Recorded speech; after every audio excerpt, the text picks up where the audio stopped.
Hey, Tomas, do you hear something? Can you hear the rumble? Can you hear the stars of Road to WrestleMania? I can Can hear you start hear of it? WrestleMania. Can you It hear is the rumble? yes, it Man, is our favorite event of the year, and it's the first event of the year. WWE Royal Rumble 2024, ladies and gentlemen. damn. Uh, Can't I am believe we're Tomas, and here. I am reporting from parts unknown, aka help. I'm reporting live from the Impact Zone. Help! I am stuck in the Impact Zone. Stuck in the impact zone. Looks I'm like stuck in hell. the Impact Zone. Hey, Tomas, looks like hell froze over. It almost did. It Yeah, almost did. We are yeah, talking about Royal Rumble today, ladies and gentlemen, our favorite events of the year. We watched the show together, and you know what? It we was did. good. Was it It, amazing? I don't think it was amazing, but it was a very, very, very good time. We are from yeah. St. Petersburg, Florida, reporting live from which stadium? Tampa. It's in St. Petersburg. Tampa. Oh yes, Tropicana Field, the home of Mm-hmm. the first WWE Thunderdome. No, the So back in the second. pandemic, the second? Yeah, it was the second. So the first Thunderdome, I believe, was in the Amway Center in Orlando, and then they shifted their Correct. headquarters to Tampa, and that's where you had like the freaking you had Randy Orton burning the Fiend to a crisp in that building. Mhm. You had a like that TLC show. I remember being really good. Yeah, but Like most admittedly, importantly, this was the home of the 2021 Royal Rumble, the one that yep. Edge won, the one that Bianca Belair won. That was the infamous last man standing match between Roman Reigns and Kevin Owens, which Oh say what God. you want about that match, but the golf cart spot is still awesome. But here we are back in full force with 48,000 in attendance for this event. We were very excited, you know. And Yes. before we get into this match, let us say right now, we are going to address the Vince McMahon stuff. We are very aware of what's going on. We're Yes. very disgusted. We both lost our lunches over that. We are going to do a separate video over that. Don't worry, ladies and gentlemen. We are not ignoring the situation. It is irresponsible for us to ignore this situation. Hmm. So we just thought we could literally sit here for 3 hours and talk about Vince McMahon. So stay tuned. We will be talking about the Vince stuff. And who knows, by the time we get to that subject, we might have some more details. So we're going to chronological all the details. We won't Hmm. be getting into detail much about the lawsuit. If you want to read the lawsuit, Yeah, all dude. glorious 67 pages are available online. I had I good mic work and Solomon sounds off reading to me. And like I said, I wanted to throw up. I couldn't even get halfway through that damn lawsuit. And Yeah. the sad thing I is, the sad thing is reading some of that stuff in the text messages, knowing who Vince McMahon was, and this is the only time we'll talk about him on this podcast, this doesn't surprise me in the slightest. Yeah, So, like I said, we stay tuned. We will be doing a separate video yes. on that, and we will talk about and we will sit here and bury Vince McMahon for an hour. At But least at least an hour, and that should come up within the next I don't know, about the next week or so. Tomas and I still need to talk about scheduling there. yeah, um for sure. But we're here tonight to talk about the Royal Rumble match. We only have 4 matches to talk about. it's Triple such a H, you know, yeah. It's such he's a all about these condensed cards. We literally just had an in your house style fast lane mm-hmm. late last year when only had 5 matches. And you know what? Considering how long the show actually went, I think it clocked in at almost 4 hours. Because you know, I looked at the clock by the time me and you were done with it, and it was like past 8 o'clock. So I was like, Mm-hmm. damn, for 4 matches, they really put emphasis on these Royal Rumble matches. They both went over an hour each. We also Yeah. have a Fatal 4 match to talk about and a United States title match to talk about. So yeah, overall, I thought this was good. Yeah. I thought it could have been better though. I think it's There were a definitely, yeah. I think it was a very good show. It was a very solid Royal Rumble, I think, upon rewatching. I don't think overall the event was as strong as it was last year, because you Mhm. had the memorable conclusion to that Rumble event with Sami Zayn Correct. turning on the Bloodline. That was one of the greatest pay-per-view endings of all time. Cody Rhodes' first Royal Rumble victory in the opener last year. You have Gunther breaking the Iron Man record in the men's Rumble, opening the show. This year, I thought both Rumble matches delivered. The undercard matches I thought were both very good. But you didn't have those, like, you didn't have that lightning in a bottle moment on this show like you did with Sami Zayn. But Yeah, for sure. it still made you excited to see WrestleMania 40. But Um, if there is one thing this show did accomplish, especially with the two Royal Rumble matches, it just really showed Triple H's booking paying off because you saw so yes. much character development, development with storylines. Every single person who entered this Rumble either had a story or had some establishing to go along with it. Everyone Uh-huh. in this match had a reason to be in this match. And even though I'm a little disappointed with the lack of surprises on the men's side of things, everyone Okay. in that match was damn near an established star with a storyline going in. Exactly. And there were a couple of Bingo. established stars that weren't in there because, I was looking through some people's like predictions of like who was going to be in there. And I noticed no Chad Gable in the Royal Rumble. That No. was a very weird, disclusion from the match. But we'll get into that. Yeah. A lot before we get into the start of the show. We noticed Kevin Dunn is no longer with the WWE, thank God, and we've noticed that Yeah. WWE is experimenting with some new production styles. Like They we did sure not are. open up right away with a cold open. We got this really cool, like this is something like TNA would do. This is something like another promotion would do, where they would show the wrestlers entering the stadium. You got your Randy Orton, your Cody Rhodes, your Roman Reigns entering the stadium, really Yeah. hyping up. It's kind of like, like a football game where they'll show the players like getting ready, Right? to make their entrances and stuff like that. Oh, that But was so that would great. make sense because who was our new head of production? I believe I don't remember the guy's name off the top of my head. God, I'm gonna feel like an idiot after this podcast once I look it up. But he did work for ESPN for a while. He is coming in and filling in the shoes that Kevin Dunn had filled for almost 4 decades or so, the entirety of Vince Jr.'s run with the A WWE. good fucking riddance. Yeah, yeah. See you later. See you bye. No more missing Edge's first spear in 9 years. No more miscues like that. But yeah, this production felt like a very refreshing change of pace. We do get a cold open from Tampa's own Hulk Hogan going over the importance of the Royal Rumble. There's some Pastamania references thrown in there somewhere, I'm sure. I wasn't really listening to what he was saying. I was just kind of, I don't know. I just wanted to eat some Hulkaroos and Hulky every time I listen to Yeah, Hulk Hogan now, we weren't listening. We weren't listening to Hogan. We were just ready for this Royal Rumble to start. Give me, give But me, what do we? give me your side bread, dude. What do Give me we? your What are we? What are we um opening up with? well, last year, I'm sorry, I'm just so flustered. I'm excited to talk about this show because it's the Royal Rumble.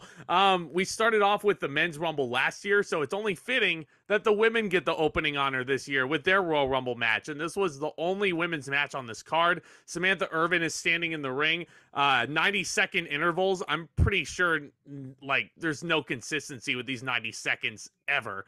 Two Just in superstars. case. Yeah, Yeah, you are brand new to the product. The Royal Rumble match goes as follows. Two here people we will start go. off in the ring. Every 90 Mhm. seconds, a new entrant will come out.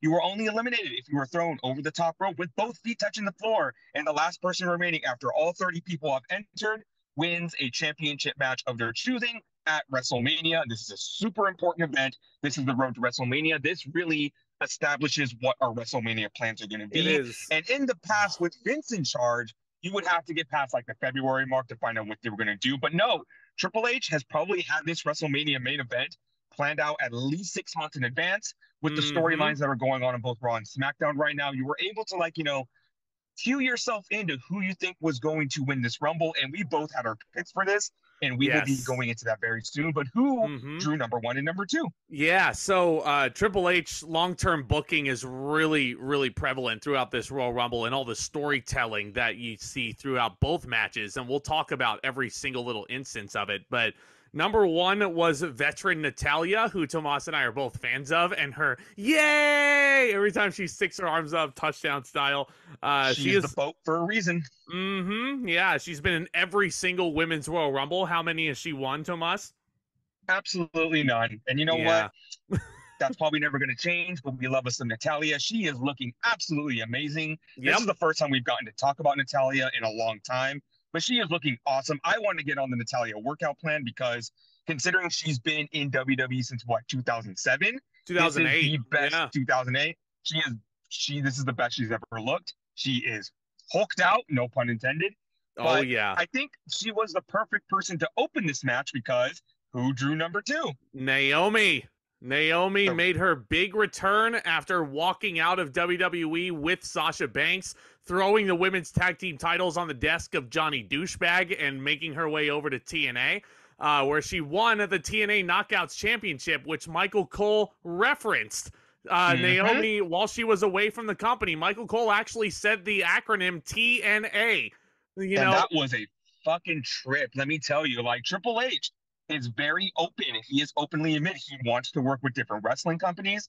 And WWE and TNA have been pseudo rivals for like 20 years now, but it's so cool to see them kind of, this isn't the era of Vince McMahon and Vince Russo and Jeff Jarrett. This is Triple H and Scott D'Amore. So I'm pretty sure Triple H and Scott have been behind closed doors, shaking hands, saying like, "Let's see what we can do. Let's make some magic, brother." yeah, I'm sure Hunter hates saying this, but he's opening up the proverbial forbidden door, man. Here it is. You gotta love it. So, So Naomi comes out to a huge pop. She looks amazing. It is so weird that I'll save my thoughts for that. But I was watching TNA this past Friday. I wait for the replay because I'm a subscriber of TNA Plus, and watching her in her Knockouts Championship rematch. I just saw her a couple days ago, and here she is in WWE. It is so cool to see. I'm happy to see Naomi back. I have not been a huge fan of Naomi in the past, but she has really just grown into her own. She started off as that, you know, total diva, no wrestling experience, but she has just fallen in love with this business. She has learned the ropes. And the fact I have the most respect for her that she went to go wrestle for other promotions. That just shows there is a love for the business there. And she has gotten so much better in these past 10 years. oh yeah, she has. She's And come a long way from being the Funkadactyl. her entrance just feels like a party every time you see it too. So Naomi and Natalya have worked together many times. Natalya actually took the SmackDown Women's title from Naomi 7 years ago at SummerSlam, which is crazy to say. Yeah, and that's what I was saying. I think Natalya was the perfect person to open because Naomi is freshly back in the company. There's some new faces around here. Who better than to start off this match with a veteran? Probably Yeah, a really good friend of Naomi and someone that, we talk about like, your Randy Ortons, your Seth Rollinses, your Miz's, the guys that you can 1000% trust to put on a safe going with someone that's either new or someone that's getting their feet wet back into the company. Natalya is really that go-to veteran that's like, hey, throw her in the ring with her. You're guaranteed an easy, good, and safe match. yes, yeah, 100%. I agree with you. Speaking of safe matches, here comes Bayley at number 3. She's a heavy favorite to win this. Even though she's a heel, the crowd is absolutely loving Bayley.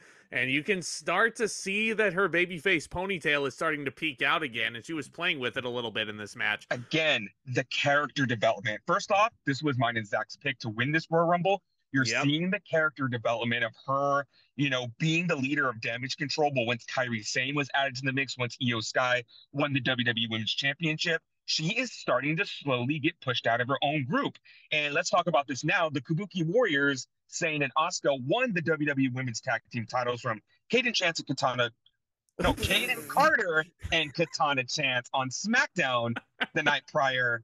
And here you have Bayley, the leader, the only member without gold in the group. So they're like, starting to be mean girls to their leader, and they're slowly starting to push her out. So that's totally what it is. Yeah. That is totally what it is. Bayley's the Regina George of Damage Control. Oh my God. Exactly. How did I never think of that? How did I never think of that? That's so crazy. I just thought of that right now. And, you're seeing, and you can't help but feel sympathy for Bayley because you see it throughout this match. We'll get into later. So some of those instances of her, like, with hesitation, some miscommunication with her group. It's a really cool storyline. Number 4, you have Mrs. Wrestling, Candice LeRae, making her appearance from Monday Night Raw. Yes. She's in this tag team with Indy Hartwell, but she really has nothing going for her. It really almost brings me to tears that she comes out to no reaction. Yeah, this crowd did not pay much attention to Candice LeRae. The next entrant comes out, and the fans certainly perk up because it's the fucking TNA Knockouts champion herself and Jordynne Grace, who's got muscles everywhere. Like, my word. And the fact that she came out with the TNA Knockouts title is crazy enough. Mickie James did that a couple of years ago, but she just won this belt from Naomi, none other than Naomi at Hard to Kill, which is insane. My soul damn near leapt out of my body when I heard Jordynne Grace's music. It's a good thing I started watching TNA again. Again, if you don't know who Jordynne Grace is, they call her the Big Buff Mama for a reason on TNA. She is pound for pound the strongest wrestler I think on TNA right now, and she is just This girl has WWE written all over her. And I think this is a perfect opportunity to talk about the new and revamped TNA Wrestling. Yes, not Yes. Impact Wrestling, but TNA Wrestling. TNA recently got their Adrenaline name back, rush. and they have Adrenaline just rush. Adrenaline rush. absolutely revamped their entire product. After hearing about this and hearing about their Hard to Kill pay-per-view, I re-upped on my TNA Plus subscription and I've watched the past 2 episodes of Impact. Guys, if you are looking for the true alternative to WWE, if you do not like all of this dirty drama and, the rivalry between AEW and WWE, and if you want a safe haven for pro wrestling, go watch TNA. It is Hmm. so damn good right now. And again, this supposed working relationship between TNA and WWE is going to open up so many doors. And again, these two ladies just had a Knockouts Championship match on the last episode of Impact, and here they both are in the Royal Rumble match. What is life? Is life real? This is awesome. The commentators bring up that she just beat Naomi for the TNA Knockouts Championship. This is crazy. And, a few minutes into the match, Grace and Naomi embrace, they hug, and it's just like, is this real life? And then they start It clobbering the was, shit out of each other after the hug, it, don't they? it is so freaking cool. And let me tell you, Triple H signed Jordan Grace. And I know Grace Yeah. just won the Knockouts Championship. She still has, I say, a few miles left in her in TNA. TNA is very progressive. They are 100% open to putting their world championship on women. So you know what? Jordan Grace needs to win the world championship. And after that, Triple H, you need to sign her. You need to Might as sign her well. yesterday. Might as well. Embarrass Nick Nemeth while you're at it, please. But number 6 is Indy Hartwell. Tomas, I still support indie wrestling. It's very impressive that she is, just doing her thing still on the main roster now. Yeah. Again, they kind of reformed the way with her and Candice LeRae. They use the theme song, which is pretty cool.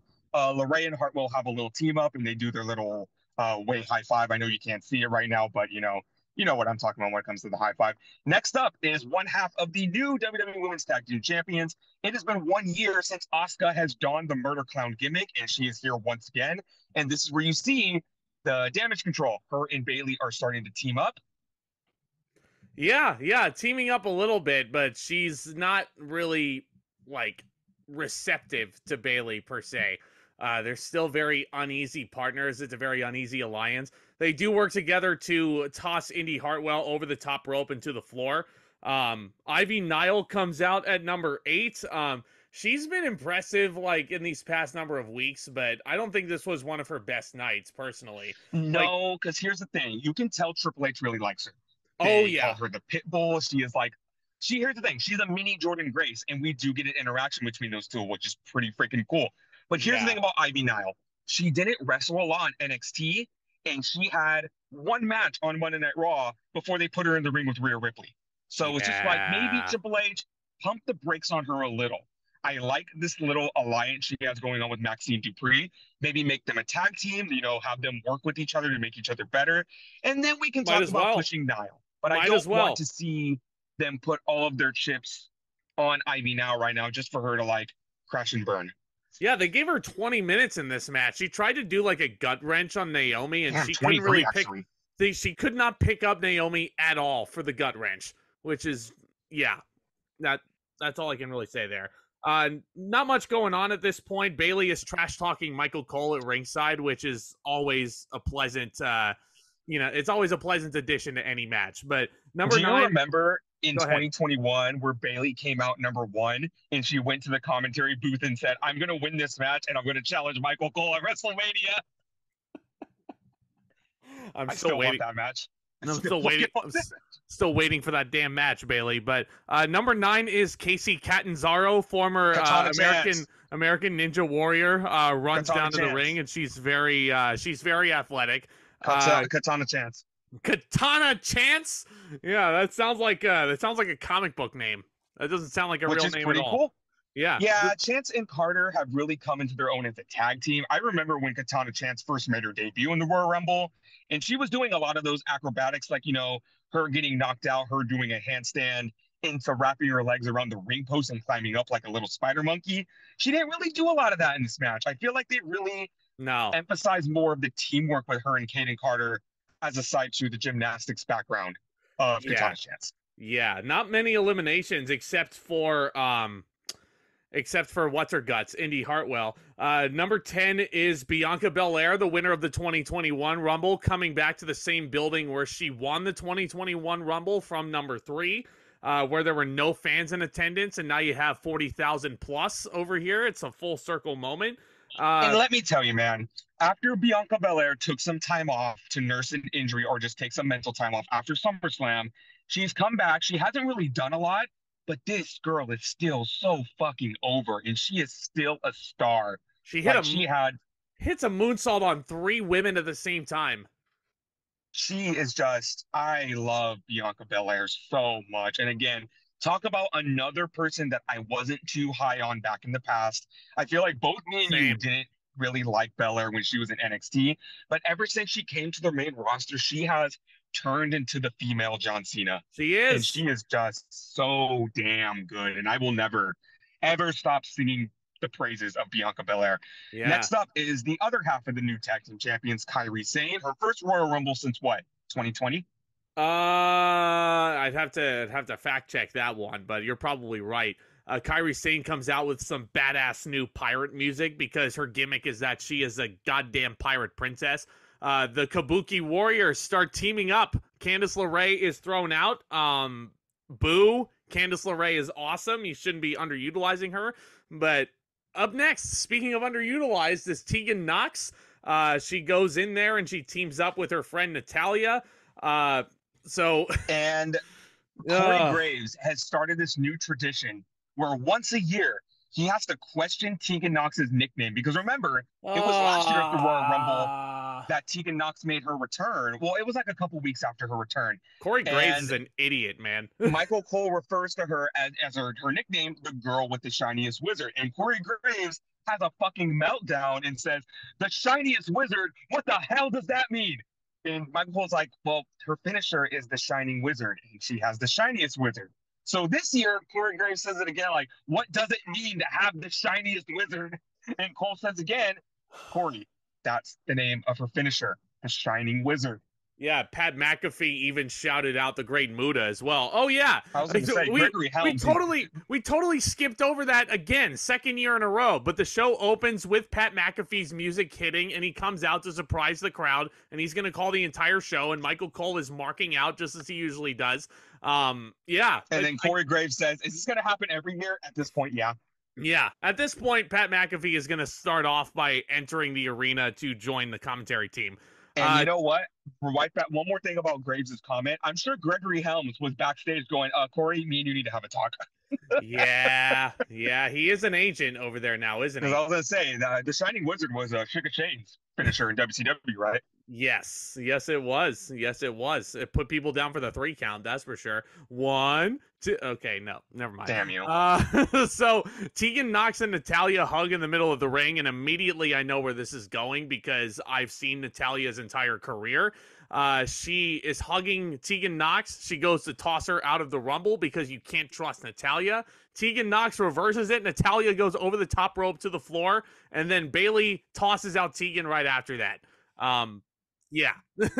Just so much for that team. It was what it was. Have we gotten to Kairi Sane's elimination yet? Because I want to talk about that. No, not yet. Not yet. Yeah. No. Yes, because the next person that comes out is the one who eliminates Kairi Sane, Kaden Carter, the other half of the tag team. I'm just going to say right now, I'm not against the inclusion of tag teams in the Rumble, but it's just like when they come out separately, they don't get the same pop as they would as they came out together. You know what I mean? Yeah. So it's like, I love Kaden Carter, but when she came out, it's just like, oh, it's Kaden Carter. Kaden Carter tosses Kairi Sane out of the Royal Rumble, and then it takes 3 women to eliminate Asuka. Chance. Well, no, here's the thing about Kairi Sane. Don't forget, she tried to do a save herself. Oh, you're right. Sorry. Yes. It was pretty impressive, too. She got tossed over the top rope. She clung onto the ring apron with her hands, and her feet were hugging the LED board. Oh. And her feet, I know you can't see my hands right now, but they're like half an inch off of the ground. It was pretty damn impressive, but Sane finally gives out and she touches the floor. Yes. I'm not going to bitch about it as hard as other people have, but here's the thing. Naomi, Kofi Kingston, Kairi Sane, you all had good runs when it came to those spots. I think it's time to retire that concept. Yeah, I think It it's was time to fun while it retire it. lasted. I mean, It was fun while it lasted. it was. It really was. I mean, especially since Kofi didn't even attempt to do one of those elimination saves this year, and Not we'll after get we to that. botched last year. Yeah, well, he botched the year before also. So I think it's time to put that to rest, unless you're gonna play it for comedy, like, which is Yeah. gonna play into Chelsea Green, who comes out at 14. Somebody watch out for Chelsea Green's contract, by the way, because number 14 is usually fired, but No, no, no, Chelsea. no, no. Here's the thing. She's already been fired once. And another thing I'm going to say is again, it's been a year since Chelsea Green made her return. This was the event she made her return. Very And you want true. to talk about character development. You want to talk about one of the best damn gimmicks in WWE right now. She's a Whether Karen. it's with, She's a whether it's Karen. with Carmella, Sonya Deville, and this excellent, excellent, excellent pairing between her and Piper Niven, who was the next entrant, by the way. Yes. Chelsea Green has really carved out her niche in WWE, and it really harkens back to the days of like the Iconics. Because I was rewatching the 2021 Rumble, and I forgot how fucking funny Billie Kay was. Her coming out there with her resume and her headshot, trying to recruit people to go into the Rumble with her. It's just like there's that element of comedy that wrestlers like Billie Kay and especially Chelsea Green pull off so damn well. And Yeah. what was Green's shtick in this Rumble? I know you really liked it. So, right at the start, she goes in there, and I don't remember exactly who it was. It might have been Bianca who tried to toss her out a couple times, but last year, Chelsea Green lasted like 2 seconds in the ring, and Bianca tried to eliminate her within 2 seconds again, and Chelsea Green hangs on, and Michael Cole very, very earnestly congratulates Chelsea for lasting longer than she did last year. It's hilarious. But Somebody Chelsea, take that headset away from Michael Cole. He needs to calm down. he does need to calm down. Chelsea Green, the whole joke with her in the Rumble is that she is just everybody's punching bag, whether it be accidental or on purpose. So, Yeah, let's say, kicked in this match. yeah, let's say that Piper Niven is fighting Nia Jax. We'll talk about later. If Nia's running at Piper, Piper moves out of the way, and Chelsea is like in the corner, sandwiched between the turnbuckles and Piper. Piper moves, and then Nia hits Chelsea instead. Like, that's the kind of thing that would happen. So yeah, very slapstick, very Looney Tunes logic comedy in this match when it came to Chelsea Green and Piper Niven. It is pretty fun. I think we already talked about Piper Niven. She's the next entrant in this match. What were you gonna say? I think it was around this point, halfway through, where one of the big, amazing production updates for the Royal Rumble happened. So, in the top left corner of the screen, while the match is going on, you have the top 3 longest lasting competitors in the ring and their times at a ticker as they're going, and it's keeping track of how long they've been in the match. And I'm like, that's brilliant. How has nobody ever thought of this before? Because it is so cool. Yeah. That was so cool. Yeah, like, some people have short attention spans. They're gonna tune out the stupid commentators and saying, oh, this person has lasted 40 minutes at this point. Like, yeah, they had the top 3 people who were lasting in the Rumble, and that was number 2, Naomi, Bianca Belair, and who was number 3? I can't remember. No, it was Bailey. It was Naomi, Bailey, and Bianca. Bailey. Yeah. So so that was a really cool addition. I hope that stays. I hope it's like a scoreboard. Again, like a legitimate sport. It's a scoreboard. Like, imagine you're watching the Lions and Niners, and like in the past, imagine if you're watching the Lions and Niners right now, and the Lions score a touchdown or something, but the scorekeeper does not keep track of the Lions' touchdowns, and you have to kind of remember how many touchdowns the Lions have scored. You know what I mean? Like, that's what you had to do in the Royal Rumble in the past, but now you have a scoreboard. Like, being awesome. A person with OCD, the Royal Rumble was like my favorite match ever, just because the way it's structured and everything. I love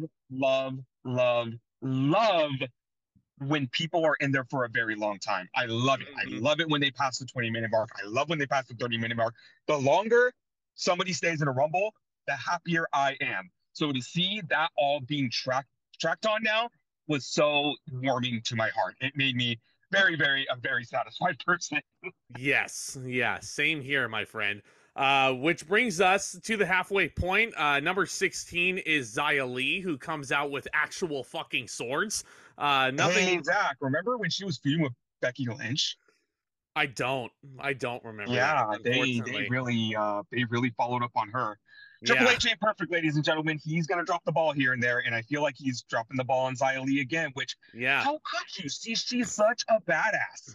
especially watching her transformation from like the 2019 Rumble to now. She has, we talk about our AJ Styles as we talk about our Randy Ortons, but why are we not talking about how yoked Xia Li is? And just this whole presentation and her character. They even You had her do some don't stuff on say. NXT, which was really good. But here we are, Mhm. and it's just like back to, she's not really doing anything again. Nope. Nope. She's really not doing much of anything. Number 17, I have a conniption as I hear Viva La Raza, and I always forget that the LWO uses the Eddie Guerrero soundbite before their actual theme song starts. It's Zelina Vega. She's coming out with a Blue Beetle cosplay or something like that. Didn't like it looks cool, whatever it was.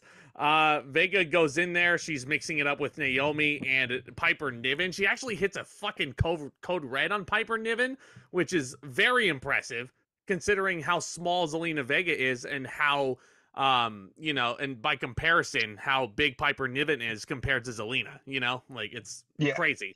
So number 18 comes out. Oh God, man, I love Maxine Dupree to pieces. She comes out here, and she is botching a like Hurricane Rana spot, like the spinning Hurricane Rana with Bailey, and I'm like, So me and man, Zach were playing this game while we were watching the Rumble. It was called Maybe We Should Stop Talking, because every time we started to praise something, every time we started to like, oh, this person is doing well, they would either fuck up, botch, get thrown over the top rope. And this was the prime example of that because when she yes, entered, I was so proud of her.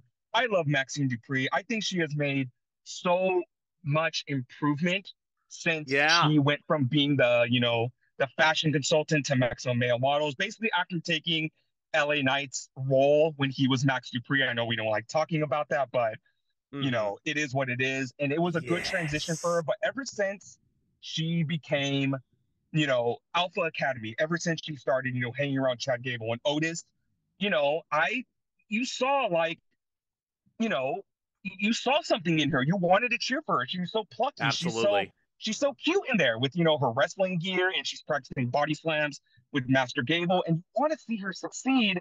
And I'm all for it, but then she goes in. I think, like I told Zach, I think Maxine Dupree is a little too ambitious. She, I feel like I would liken her to WWE Hall of Famer Stacy Keibler because she is obviously, looks wise, she's very similar to Stacy Keibler in a lot of regards. And she's very charming and very spunky like Stacy Keibler. But Would you much say like she reminds you of Duchess of Dudleyville? yes. Yeah. A million times yes. I feel like Maxine Dupree, a lot like Stacy Keibler, is a better manager than a wrestler. Because I feel like the best of Stacy Keibler was when she was managing the Dudley Boys. I can't really name for you one great technical match that Stacy Keibler ever had in her career, but she's a Hall of Famer for a reason, and good for her. Like she's not a Hall of Famer because she's a great wrestler. You know, she's a Hall of Famer because of what she does for the business. And I think Maxine Yeah, Dupree can fit that role really well. and That's all I'm saying. again, Maxine Dupree, she has the spunk. She has like, and you know what? She has like the confidence too, because after she botches those two moves, she stands right in the middle of the ring and goes, thank you. And it's just like, you can't help but cheer for her. It's like, to Yeah. all the Maxine Dupree haters out there, it's like, how can you hate this girl? Yeah, she does the reverse caterpillar that Otis taught her, which is just freaking awesome. Remember when she tried to recruit Otis to the Maximum Male Models? That didn't really work out, did Yeah, it? exactly. Poor Massey and Mansoir. Both are doing well in the indies right now. You can call him Mansoir. But And anyway, so it's like, I want to cheer for Maxine Dupree. I really, and I will. I'm going to continue cheering for me her. too. I want Me to cheer too. for her, but I don't want to cheer for this next entrant. It's everyone's favorite, Nia Jax. Why does Triple H like Nia Jax so much? Like, I've never understood the appeal because Nia Jax sucks. I'm sorry. She is horrible. Like, She she is the is, definition of go away heat.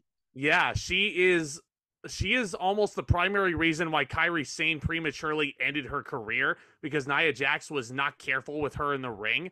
I was chanting in the living room. I was chanting, "Please be careful" at Nia Jax when she headbutted Xia Li outside the ring. She was so reckless in there. She was She so reckless in really there. Like, was. And here's the thing. God. I know people have been praising her recently because she had a good match with Becky Lynch on the She had day a one really episode good of Raw. match with Becky. I don't want to say that was Nia's doing. That was just Becky being a great storyteller. And again, Triple H with this character development, which I appreciate. Like, he's trying to do this thing with Nia Jax where it's like, look, the fans don't like you. The fans don't like you. So why don't we make you like the most unlikable person on the planet? You can really like dig your heels into this heel thing, no pun intended. But it's like, but at the same time, she still has that go away heat. Yeah, she really does. She really does. It's kind of getting annoying. It's getting really getting on my nerves here. But number 20, we're 2/3 of the way through the Rumble, and Tomas and I are very happy to see the Bay Area's own Shotzi come out with her tank. And a bit of a longer hairstyling than we've seen her since she shaved her head bald because of damage control. Nia Jax starts clearing the ring a little bit. She eliminates Maxine Dupree. Xia Li was eliminated earlier already, but Piper Niven was thrown out. Katana Chance was chucked into a whole other orbit by Nia Jax. I don't remember when Kaden Carter was tossed, but her elimination was somewhere in here. But Nia Jax had to clear the ring I feel like at least a little bit, just to make room for the man Becky Lynch to enter at number 21. The man comes around and she makes a beeline for Nia Jax, and this is a storyline that we've been seeing on Raw, where Nia Jax beat Becky Lynch clean on day one for some reason. It's all for this redemption arc with Becky Lynch with the whole stupid, oh, remember in 2018 when I broke your nose? Haha, nobody cares about that anymore. Nobody freaking cares about that anymore. This is just, No. we got to do something with Nia Jax. We're trying to build her up as this big baddie to go up against Rhea Ripley in Perth, which we know is the direction. And, as much as they made Nia Jax look really strong in this Royal Rumble. Like, I know every Rumble needs that big hoss that looks really good, but we had one in the ring already, which I think is a lot better than Nia Jax. Piper Niven. Yeah. Well, Nia Jax is not like most girls, so you got to give her 8 eliminations. Anyway, so Alba Fire comes in at number 22. Actually, no, before that, Chelsea Green somehow survives this Nia Jax onslaught, and she starts mixing it up with Becky Lynch. Becky gently places her on the apron, and then she takes Chelsea's hand that's holding onto the top rope off, and she kisses the fist and places it on her forehead, and then she just gently places her on the floor. Chelsea's gonna go complain to her manager.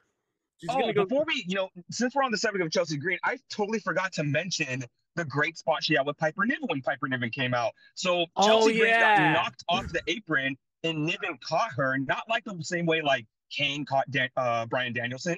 Just kind of bear hugged him, but she's cradling her, and Niven does this great thing where she goes, "Oh, I'm gonna drop you. I'm gonna drop you. I'm gonna drop you." It's like, no, I'm just kidding, and then puts her on the steel steps. I thought it would have been fucking hilarious if Niven would have just dropped her.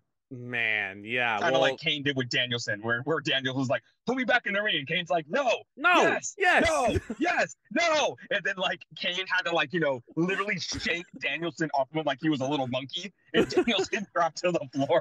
Holding on to Kane like a fucking orangutan, man. I thought that was very funny. Like you said, Alba Fire comes out next from SmackDown. No Isla Dawn, though. No. Which, again, I'm not a big fan of both members of tag teams entering Rumbles, but at the same time, it's like, damn, Isla Dawn got the shaft. She really did. She really did. With all these other great women's tag teams coming in, and Isla Dawn somehow gets she gets the axe here. Alba Fire. Here's the thing. Remember in 2009 and in 2010 when Crime Time entered the Rumble? And they did that spot where they both flipped a coin? Yeah, JTG won both times. The coin toss. But here's the thing. Remember, it was a double-sided coin. So either way, JTG was going to win the toss. So I think they should do something like that again with tag teams. Because JTG kind of cheated Shad out of a spot in the Rumble. I loved that. That was so funny. But Alba Fire is doing this Papa Shango voodoo style gimmick. She has the boogeyman staff now when she comes out to the ring. It's really weird. It's really weird what they're doing with her. But I forgot what their tag team is called, but it's basically I don't know, Taylor Swift's Coven. As much of a Swiftie I am, where's Lindsay when you need her? She would correct me Call on that her, on the spot. call them folklore. But Yeah, exactly. they show the clock again. Naomi's been in there for over 40 minutes. Bailey just passed the 40-minute mark at this point. Shayna Baszler comes in at 23. Michael Cole calls her a prolific Royal Rumble performer, even though she's won no Royal Rumbles in her career. But bruh, how the mighty have fallen. You know, I love Shayna Baszler and I loved her NXT days. And we are never, ever, ever going to get back to that. Speaking of Taylor Swift, never, ever, ever gonna get back together with Shayna Baszler here. Even though she is in tag team purgatory. Even though she is the primary reason in kayfabe that Ronda Rousey is not on WWE television anymore. So theoretically, Shayna Baszler should be a fucking badass at the top, right? But yeah, no. You know, again, I remember the time she was being called female Brock Lesnar, but anywho, don't say that name. But anyway, number 24. Take the floor. Take the floor on this one. I know you love this. I know you love this. In the Royal Rumble is Valhalla. Mm-hmm. Just kidding. It's R-Truth. R-Truth music. R-Truth well, music. Hold on. So I went back and rewatched this, and Michael Cole was screaming out of his mind when Valhalla was making her way to the ring. And Tomas was like, why the fuck is Michael Cole marking out for Sarah Logan, of all people? And I listened to the commentary, and when Valhalla's music hits, Michael Cole is like, please have her be wearing the antlers. And then she comes up, she comes up in a big billowing pile of smoke. She's wearing the antlers, and Michael Cole screams, yes! At the top of his lungs, and okay, he marks out. Because I heard that too when we were watching it, but I'm just sitting here thinking, did I miss something on Raw? Did he and Corey Graves have like a bet or something? I have no idea. Is this like something I am so fucking confused. Well, it can't have been Corey Graves because Wade Barrett's the one on Raw, but yeah, you're right. But it's just like, it was so weird. But like I said, R-Truth music hit. Yeah. And R-Truth makes his way to the ring, and I'm like, what the hell is going on? And when he wrong got in the Rumble. ring, I was like, wrong Rumble. Entered the wrong Rumble. And he comes face to face with Nia Jax, coming full circle to when she, you know, eliminated him from the 2019 Rumble, I think it was. Yep, and that's took right. his spot, but he comes face to face with her. Nia Jax eliminates R-Truth in the Royal Rumble. Adam Pearce comes out and tells him, "Truth, you're in the wrong Rumble." And no Truth goes, shit. I am. And Pearce goes, yes, you were in the wrong Rumble. And Truth goes, you mean to tell me those are all women in that? Not to mention when he runs in the ring and he comes face to face with Nia Jax, he's like, where are all the guys at?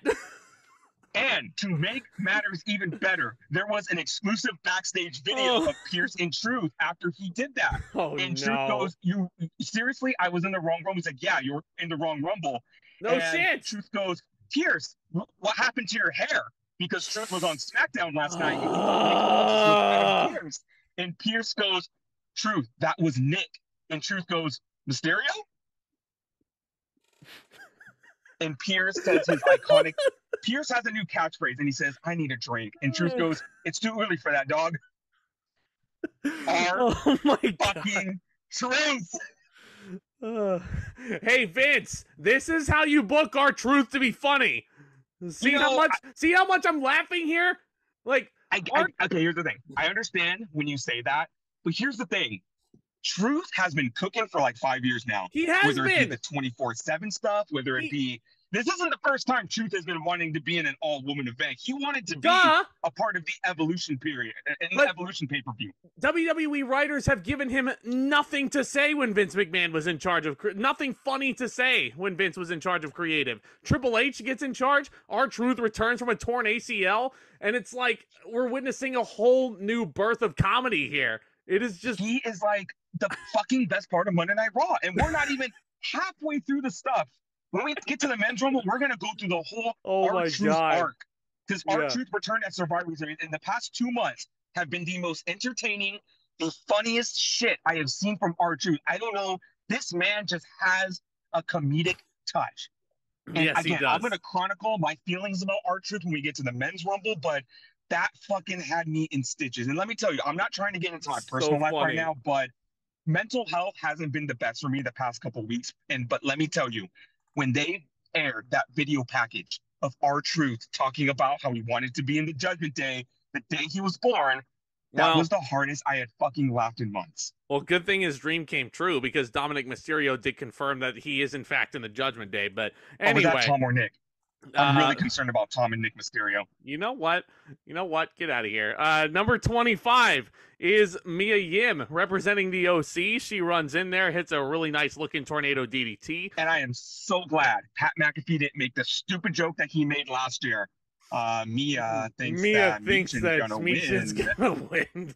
Those commentators were a lot more calm this year, even though Michael Cole marks the fuck out for the Antlers. But Michin is kind of in OC purgatory. Poor her and the Good Brothers. They have been given absolutely nothing to do on SmackDown. It's hold a good good thing. Hold that thought. We'll get to AJ Styles in the next match. But here's the it's a good thing the Good Brothers have that, clause in their contract that they are only called to TV when they're being used. Yep.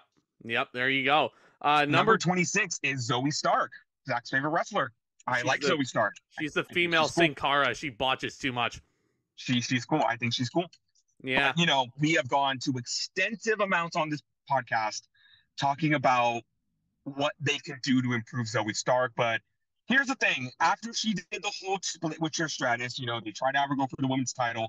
Now she's in this tag team with Shayna Baszler, and nothing has really changed. I think Zelina Vega was tossed out at this point. Like she was in a Kirifuda clutch, and Shayna just tosses her, and someone on the outside catches Zelina. It was a very painful looking elimination, but oh man!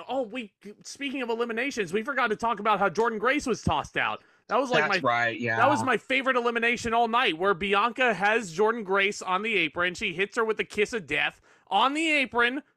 Fucking Jordynne Grace, like nerves of steel, man. Nerves of steel. Two things I want to say about Grace. Number one, that was a nasty ass spot, and that was the perfect way to eliminate such a beast like her. Second of all, Jordynne Grace took to Twitter afterward and said, "Thank you for letting me be in the Royal Rumble, and this is not the last time you're going to heal from TNA."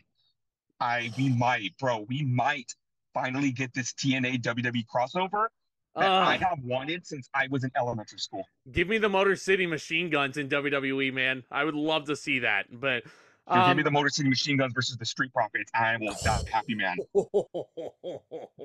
That would be fucking dope, man. I love this new friendship. Number 27 is NXT's prodigy, Roxanne Perez, who I am a huge fan of, someone who is such a huge advocate for mental health. As someone else who suffers from anxiety like her, she is an inspiration. Absolutely. That is so freaking cool. Roxanne gets in there and she makes Zoe Stark look like a fucking chump, which is just awesome.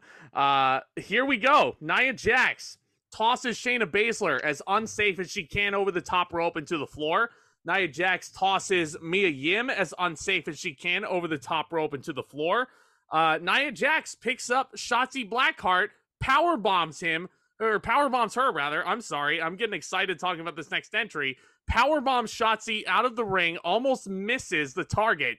And Nia Jax is standing in the ring all alone when number 28's music hits, and it's the debuting Jade Cargill. This is what we've been waiting for a few months now, ever since she showed up at Fastlane just in a car in her wrestling gear, and we joked about that a little bit. She comes out and it's almost as if she didn't change since we saw her at Fastlane. Like she has this here's the thing. Gear. Yeah, go ahead. I have a fucking bone to pick with the fans. Here we go. To every single person. Because here's the thing. Jade Cargill debuted at Fastlane. Then she showed up on Raw. She showed up on NXT. She showed up on SmackDown. And then we didn't see Jade Cargill again until this very moment. All of the fucking fans that were like, they're not doing anything with Jade Cargill. They're not doing anything with her. The Triple H is already fucking up with her. Guys, I know we have suffered through years and years and years of Vince McMahon's shitty booking of fast-tracking people to the top. Triple H likes to play the slow game. Triple H likes to make people wait because in the long run, it's going to make a better story for everybody. And here's the thing, Triple H said it from his own mouth. I think from the Survivor Series scrum, he said, I know you haven't seen Jade Cargill for a while, but we, took a look at her and we need a little more seasoning with her. Here's the thing. Jade Cargill was not a professional wrestler before AEW. No. I know she was trained by Cody Rhodes. I know she was a student of the Nightmare Factory. I know she got extensive help from one of the best professional wrestlers in the world, Bryan Danielson.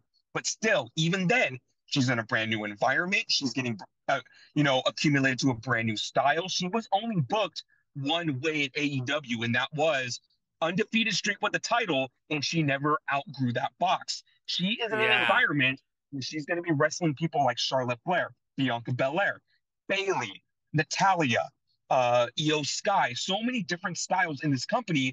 So Triple H saw that and said, this isn't a bad thing, but we need to train her a little more. And now I trust Triple H that I think now Jade Cargill is ready. Because I was nervous, not gonna lie. She came out, she looked like a fucking star. Her music made her sound like a star. She got popped like a star. She has the whole Storm gimmick from the X-Men. She looks fantastic. But none of that matters if she isn't going to perform well in the ring. And here's my thing. I liked Jade Cargill in AEW. I did she too. Could have been a lot better. You could tell that she was green. She was booked like the female Goldberg. And she is the female Goldberg. She is. That's exactly what it is.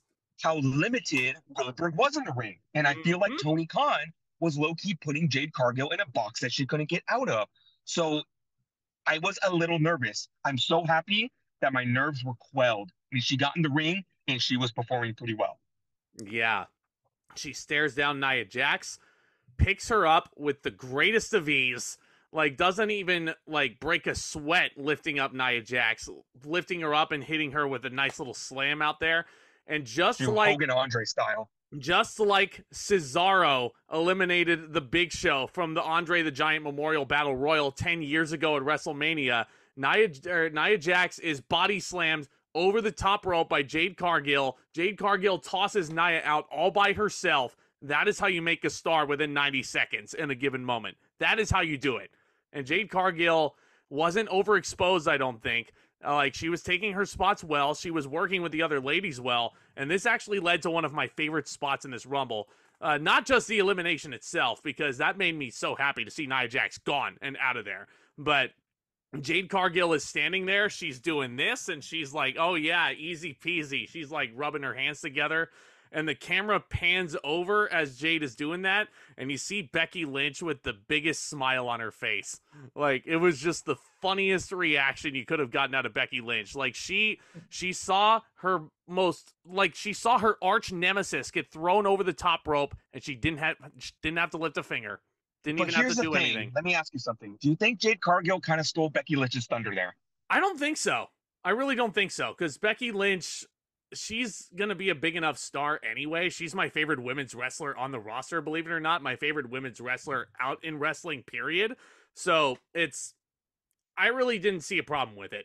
I don't think Jade Cargill took Becky Lynch's thunder really at all. I don't think the only way Becky Lynch would have benefited from throwing Nia Jax out is if she did a gimmick where it was like Rock and Big Show in 2000, where, she finds some way to get rid of the Giant.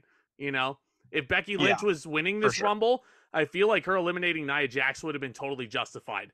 But with what we got, you talk about Rock and Show, you talk about Benoit and Show, that would have been the spot there. But this would, this was a very good showing for Jade Cargill, and this goes to the face-off we all wanted to see, and that was Jade Cargill and Bianca Belair. You want to talk about that was a little later. That was a little later. Yeah, that was a little later. But, I don't want to jump the gun too much, but yeah. Okay, for sure. So number 29 is Tiffany Stratton, aka the most improved wrestler in NXT. I love this girl. She has everything. She has the look. She has the gimmick. She has so grown into such a fantastic wrestler over on NXT. And here's the thing. She was trained by Tully Blanchard. Yes. So she has all of the tools. She has been very receptive over on NXT. People are ready for her to get called up, and I love me some Barbie Tiff. Yeah, I'm ready for Tiffy to get called up. That's for sure. I am ready. I'm ready for her to get called up. I'm ready for Roxanne to get called up and finish up with NXT. Probably this snaps? WrestleMania season. Pardon? Do you hear my snaps? No, I don't. oh, yeah. Yep. All right, there we go. Can't wait for her to go to the tippy top. Beautiful swanton from the Tiffy top. Stratton has the best swanton bomb in the business She right now. does. There is just something about, and I know I like, and here's the thing, this is how much a difference a year makes. I know on our NXT Stand and Deliver review, I was very scared because her swanton was very stiff, but it Mm-hmm. has grown into such like, she damn near floats in the air. It's She like so defies graceful. gravity for a second.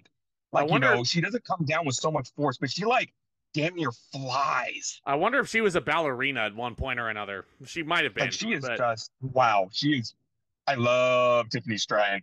yeah. Number 30, we all saw it coming. It's the returning Liv Morgan. She Yep. has been released from her prison cell. Uh, just kidding. She didn't pull out a block like Caps Wheeler. She just got caught with some weed.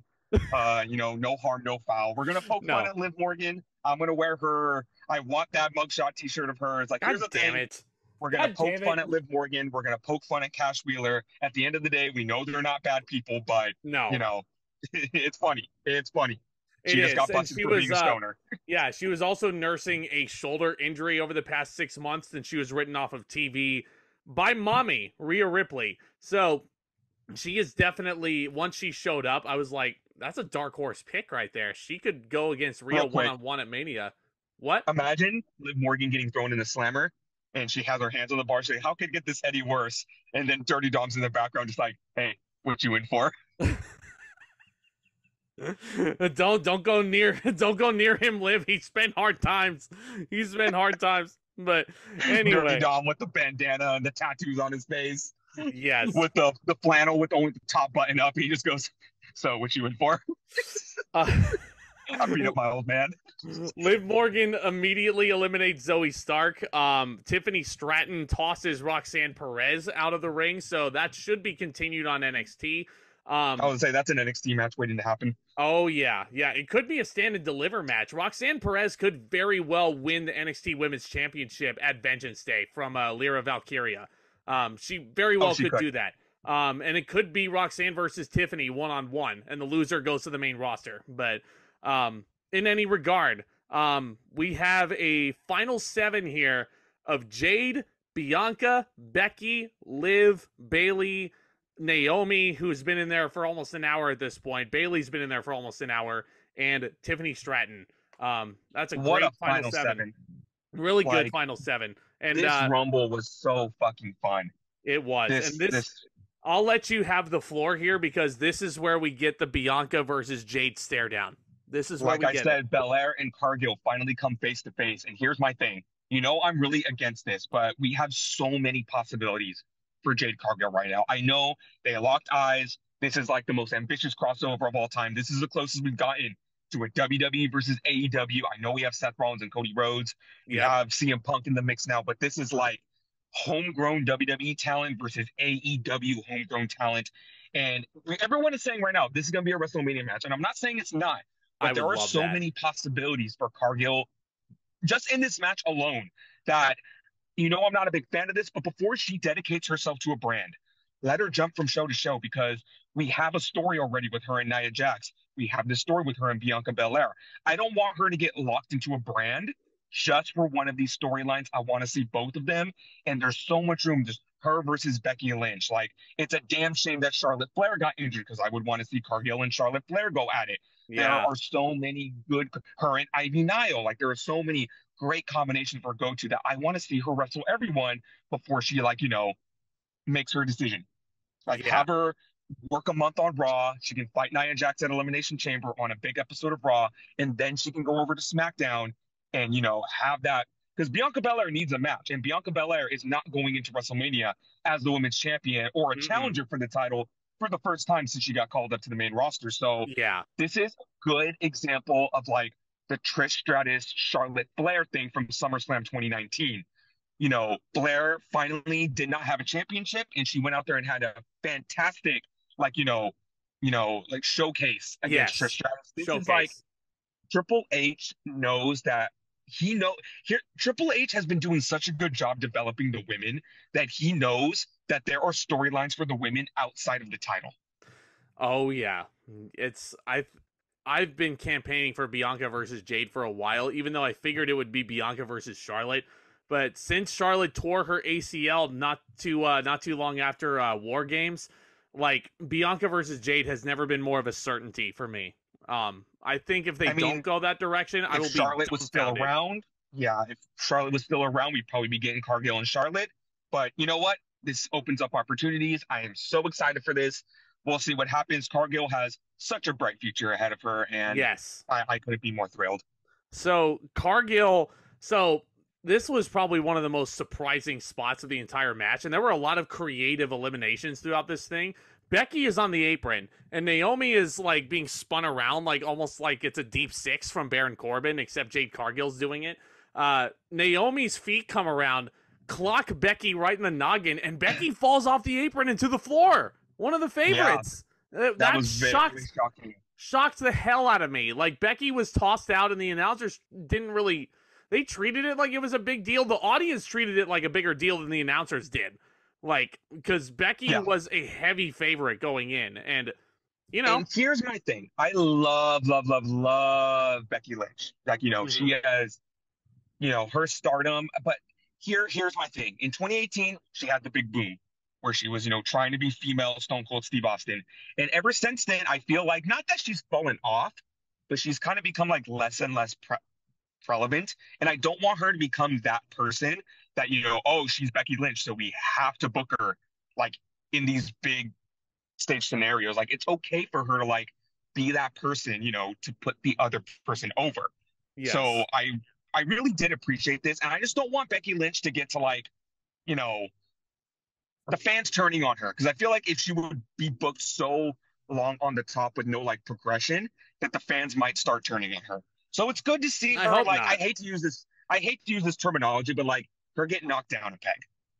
Yeah. Yeah, I don't think she'll get knocked down a peg. I feel like Ripley versus Lynch has been a lock for a while, but I mean, this will be a message that we get to in the men's rumble, but Becky Lynch probably didn't need the Royal Rumble to go and challenge Rhea Ripley if she really wanted to do that. So, No, no. Cargill tosses Naomi out. Naomi lasted an hour 2 minutes and 10 seconds, I want to say, just 2 seconds shy of Rey Mysterio's 2006 run, by the way. Great showing for Naomi. Credit to her. I hope she has something great to do at Mania. But we have, again, you want to talk about creative. You have Belair on the apron with Tiffany Stratton, of all people. That's a match I never knew I needed. Bianca and Tiffany.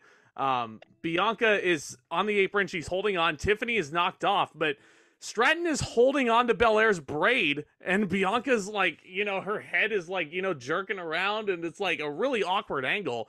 And Bayley kicks them both off, and we now have a final three: Jade Cargill, Bayley, and Liv Morgan. That's a really good final That three was right there. Yeah, that was very refreshing. That was Yeah, very refreshing to see like even though Liv Morgan was in the final three last year, final two, this is Triple H focusing on the storylines and, up and coming stars. And I thought this final three was very good. They put on a very great sequence, and the final moments were so dramatic and it like, was it stressful. was heart pounding. It was stressful, man. Jade Cargill is skinning the cat. Bayley and Liv Morgan are reluctantly working together to get rid of the powerhouse. Liv Morgan nails Jade with an oblivion, and Jade takes a great bump off the apron, and she sold it really well also. So credit to her for taking that spot. Like, you can tell that she's put in the work at the PC, and you can tell that she is so much more prepared now for a main roster run. Tony Khan, I hope you're taking notes. I really hope you're taking notes, buddy. But yeah, after that, the Oblivion happens. Bayley very quickly knocks Liv Morgan off the apron. San Jose's own wins the Women's Royal Rumble and is going to WrestleMania, presumably to challenge Io Sky for the women's title after a slow burn. Damage Control might get jealous of Bayley, and that's where he probably might get a Festival of Friendship style betrayal, and it might be a tear-jerking moment, but that makes you Now, want to see Bayley beat Io Sky at Mania, but it's not the Damage Control triple threat like I wanted last year, but I sort of wanted to see some semblance of Bayley breaking off with Dakota and Io, maybe in a championship match, preferably. We're getting a now, championship match. Dakota's injured still, but yeah. I think it's Io and Bayley one-on-one. I think it's going to be a great Now, match. here's the thing. This is why I wanted Bayley to win the Royal Rumble over Becky Lynch. So everyone has always, I've heard this term used about Bailey, and I 100% agree. Always the bridesmaid, never the bride. I feel like she has been Mm, like the ugly duckling out of the four horsewomen. Look at all four of them: Mercedes Moné, Charlotte Flair, Becky Lynch, all won the title, all main event in WrestleMania, all have been put in that main event pedestal, except for Bailey. Bailey was the last one called up. She was probably the last person to win a championship. She has always been, again, that ugly duckling of the group. she And, has. she has had such this fantastic character development from 2019 to now when it came to this heel turn, when it came to building the stable. And I know a lot of people wanted to see the demise of Damage Control last year when they kind of really lost steam. I'm really glad they got drafted to SmackDown Yeah. and they held the build here, because here's the thing. You can get to Becky Lynch and Rhea Ripley very easily. I feel like their story isn't as prevalent as the Damage Control one. Becky No. Lynch can win a chamber match. I know it's like, this is what I've been saying. If Vince McMahon was still around, Becky Lynch and Rhea Ripley already would have happened. They would have had a trilogy of matches. Ripley would have buried Lynch. We never would have saw we never would have like came back to that feud. Yeah, That's no, easy to get to. I'll do you one better. If Vince McMahon was still in charge, and I don't want to keep dwelling on this because I fucking hate that guy, but if Vince McMahon were still in charge, Damage Control would have split up the night after WrestleMania on Raw. Bailey would still be kind of floundering in the mid-card. Io Sky would never have become women's champion, never have won Money in the Bank, and both Io and Dakota would have been released to bumper stock price. That's what would have happened if Vince was still in charge. But I am so happy that Damage Control has not split off yet, because this is, again, long-term booking at its best. Because so here's the thing. And on the other side of things, I think Triple H has done an excellent job of keeping Becky Lynch occupied. And then, here or there hinting at the fact Becky Lynch wants to go to Rhea Ripley. They even had a promo a couple weeks on Raw where Becky Lynch straight up told Rhea Ripley, I think you're better than me. And I need to prove to myself that I can defeat you and win back my women's championship. Remember, a championship she has not held since SummerSlam 2022, where she turned babyface, got injured, came back, and it's been a slow climb back to the top. The story is already written there. It's not as prevalent as the Damage Control one, and they can circle back to that very easily. Here's my thing about the Damage Control storyline. If Becky Lynch would have won the Royal Rumble, I think it would have been harder to get to the Bailey thing, because they would have had no reason to put Bailey in an Elimination Chamber match, because she's Damage Control. Exactly. Now that she, went out there, she won the thing on her own. She's getting ousted by her friends, by the group that she created herself. Now she has this title shot, and you know what Io Sky is going to do. She's going to say, Bailey, if you really want to prove yourself, go to Monday Night Raw and beat Rhea Ripley for the title. Totally take the choice. Do the Batista Triple H thing. Force Bailey to go to Monday Night Raw, beat Ripley, get the title, and Damage Control can rule all of WWE. But here's Bailey like, wait, well, hold on. This is my title shot. I never got in the way of your Money in the Bank. Why are you telling me who to cash my championship match on? Maybe, considering how you guys have been treating me the past few months, maybe I want to cash in on you and finally knock you off this little pedestal of yours. And like I said, like you said, a festival of friendship, you could get a mean girl beatdown of Bailey. It's funny that you say it's easier to have Bailey win the Royal Rumble to get that match with Io at Mania. It's easier to have, it would be harder to get to that Bailey Io match if Becky had won this Royal Rumble. That's going to be very prevalent for the men's Royal Rumble, and we'll talk about that. We will certainly talk about that. But as it sits, I am very, very, very, very happy for Bailey. As a San Jose, as someone who was born and raised in the Bay Area, Bailey's from here. I'm so happy for her. I'm so happy that she's finally become the bride when she's always been the bridesmaid in these situations. And she breaks the all-time Rumble record again. Like, Rhea Ripley did not hold that record for very long. It was funny because they played the By the Numbers video package before the main event, and I'm like, oh boy, they're gonna show Rhea's record, and that's not gonna age well, is it? Because Bailey just shattered that. Bailey lasted. Go ahead. Oh, yeah. She lasted 60 minutes. Sorry for cutting you off. With that being said, this was a really, really, really good Rumble match. This is probably the best women's Rumble match they've had. And this is my match of the night. This was so fun. All right. This was so good. It had everything. It had surprise entrance. It had surprise debuts. It had really good character development between all of the women. It had a really good final spot with Cargill, Morgan, and Bailey. And again, you gotta love the storytelling and attention to detail that Triple H is putting into this booking. And you can't give Triple H all of the credit. All of the women and the wrestlers in WWE have been putting in the work. And this has been such a refreshing breath of fresh air Absolutely. in This the was, product. yeah, best women's rumble. I mean, the only one that really comes close is 2019. I think this one has it beat because I think the whole crop of talent that they have is better.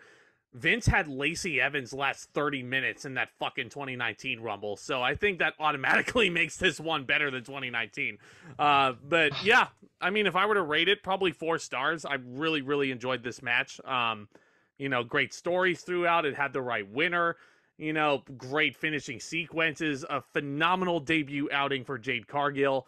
It makes you excited to see the road to WrestleMania and all these stories that are going to be interwoven as we go along the way. So. Oh man, Zach, we spent almost an hour talking about the first match. This might be one of our longest podcasts. It might be. It might be. But what do we have next? Up next, I guess Roman Reigns is his prerequisite of either I go on first or go on last was vetoed by Nick Aldis, because up next is a fatal 4-way match for the undisputed WWE Universal Championship in the biggest challenge Roman Reigns has to date. He has to defend against the phenomenal AJ Styles, the $1 million megastar LA Knight, and the Viper Randy Orton. How did we get here? Oh boy. So all 3 guys, Randy Orton returned at Survivor Series, looking fucking yoked out of his mind. And the announcers have been billing him at 275 pounds since he returned. He has never been that gigantic. Never. I've been watching Randy Orton my entire life. I've been watching Randy Orton wrestle my entire life. He has never been that big. But he's been taken out by the bloodline in the past. He's got some receipts coming for Roman Reigns, Solo Sikoa, and company. AJ Styles is back in the mix. He was taken out by Solo Sikoa a couple months ago, right before Fastlane. AJ is coming back kind of with a hybrid gimmick of what he's doing in what he's been doing in WWE, but also interwoven some of the lone wolf isms from TNA. Like he's wearing jeans in the ring, which is fucking odd. Like, thankfully, not in this match though. He comes out in some sweet black gear. Thank God. And this is what I wanted to talk about here. So I don't know if you noticed this little detail, but AJ's gear says the word phenomenal on it, right? Well, that text is very akin to the Aces and Eights logo. Do we think that AJ Styles is starting up an Aces and Eights club within WWE? Like, I think that'd be pretty cool. That would be pretty cool. Never really thought about that, but with the overabundance in factions right now, it's like he already has the OC. And this is, if they were to go heel again, this would be a totally different. This would be a totally different iteration than like the 2019 heel style where they were just like cocky assholes. They could really like dig deep into like the evil like gang mentality that the Aces and Eights had.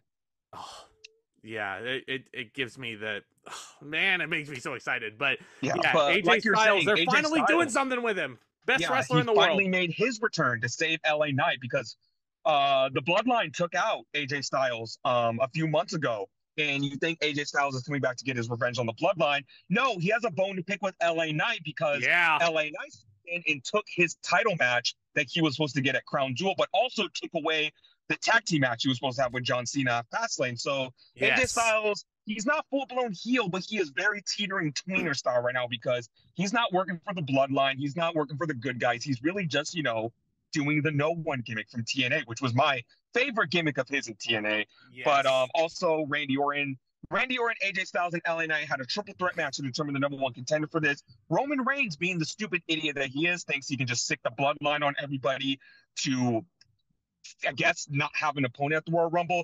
Nick Aldis, being the great general manager he is, pulls Paul Heyman to the side and says, tell Roman Reigns congratulations. He just earned himself a fatal 4-way at the Royal Rumble.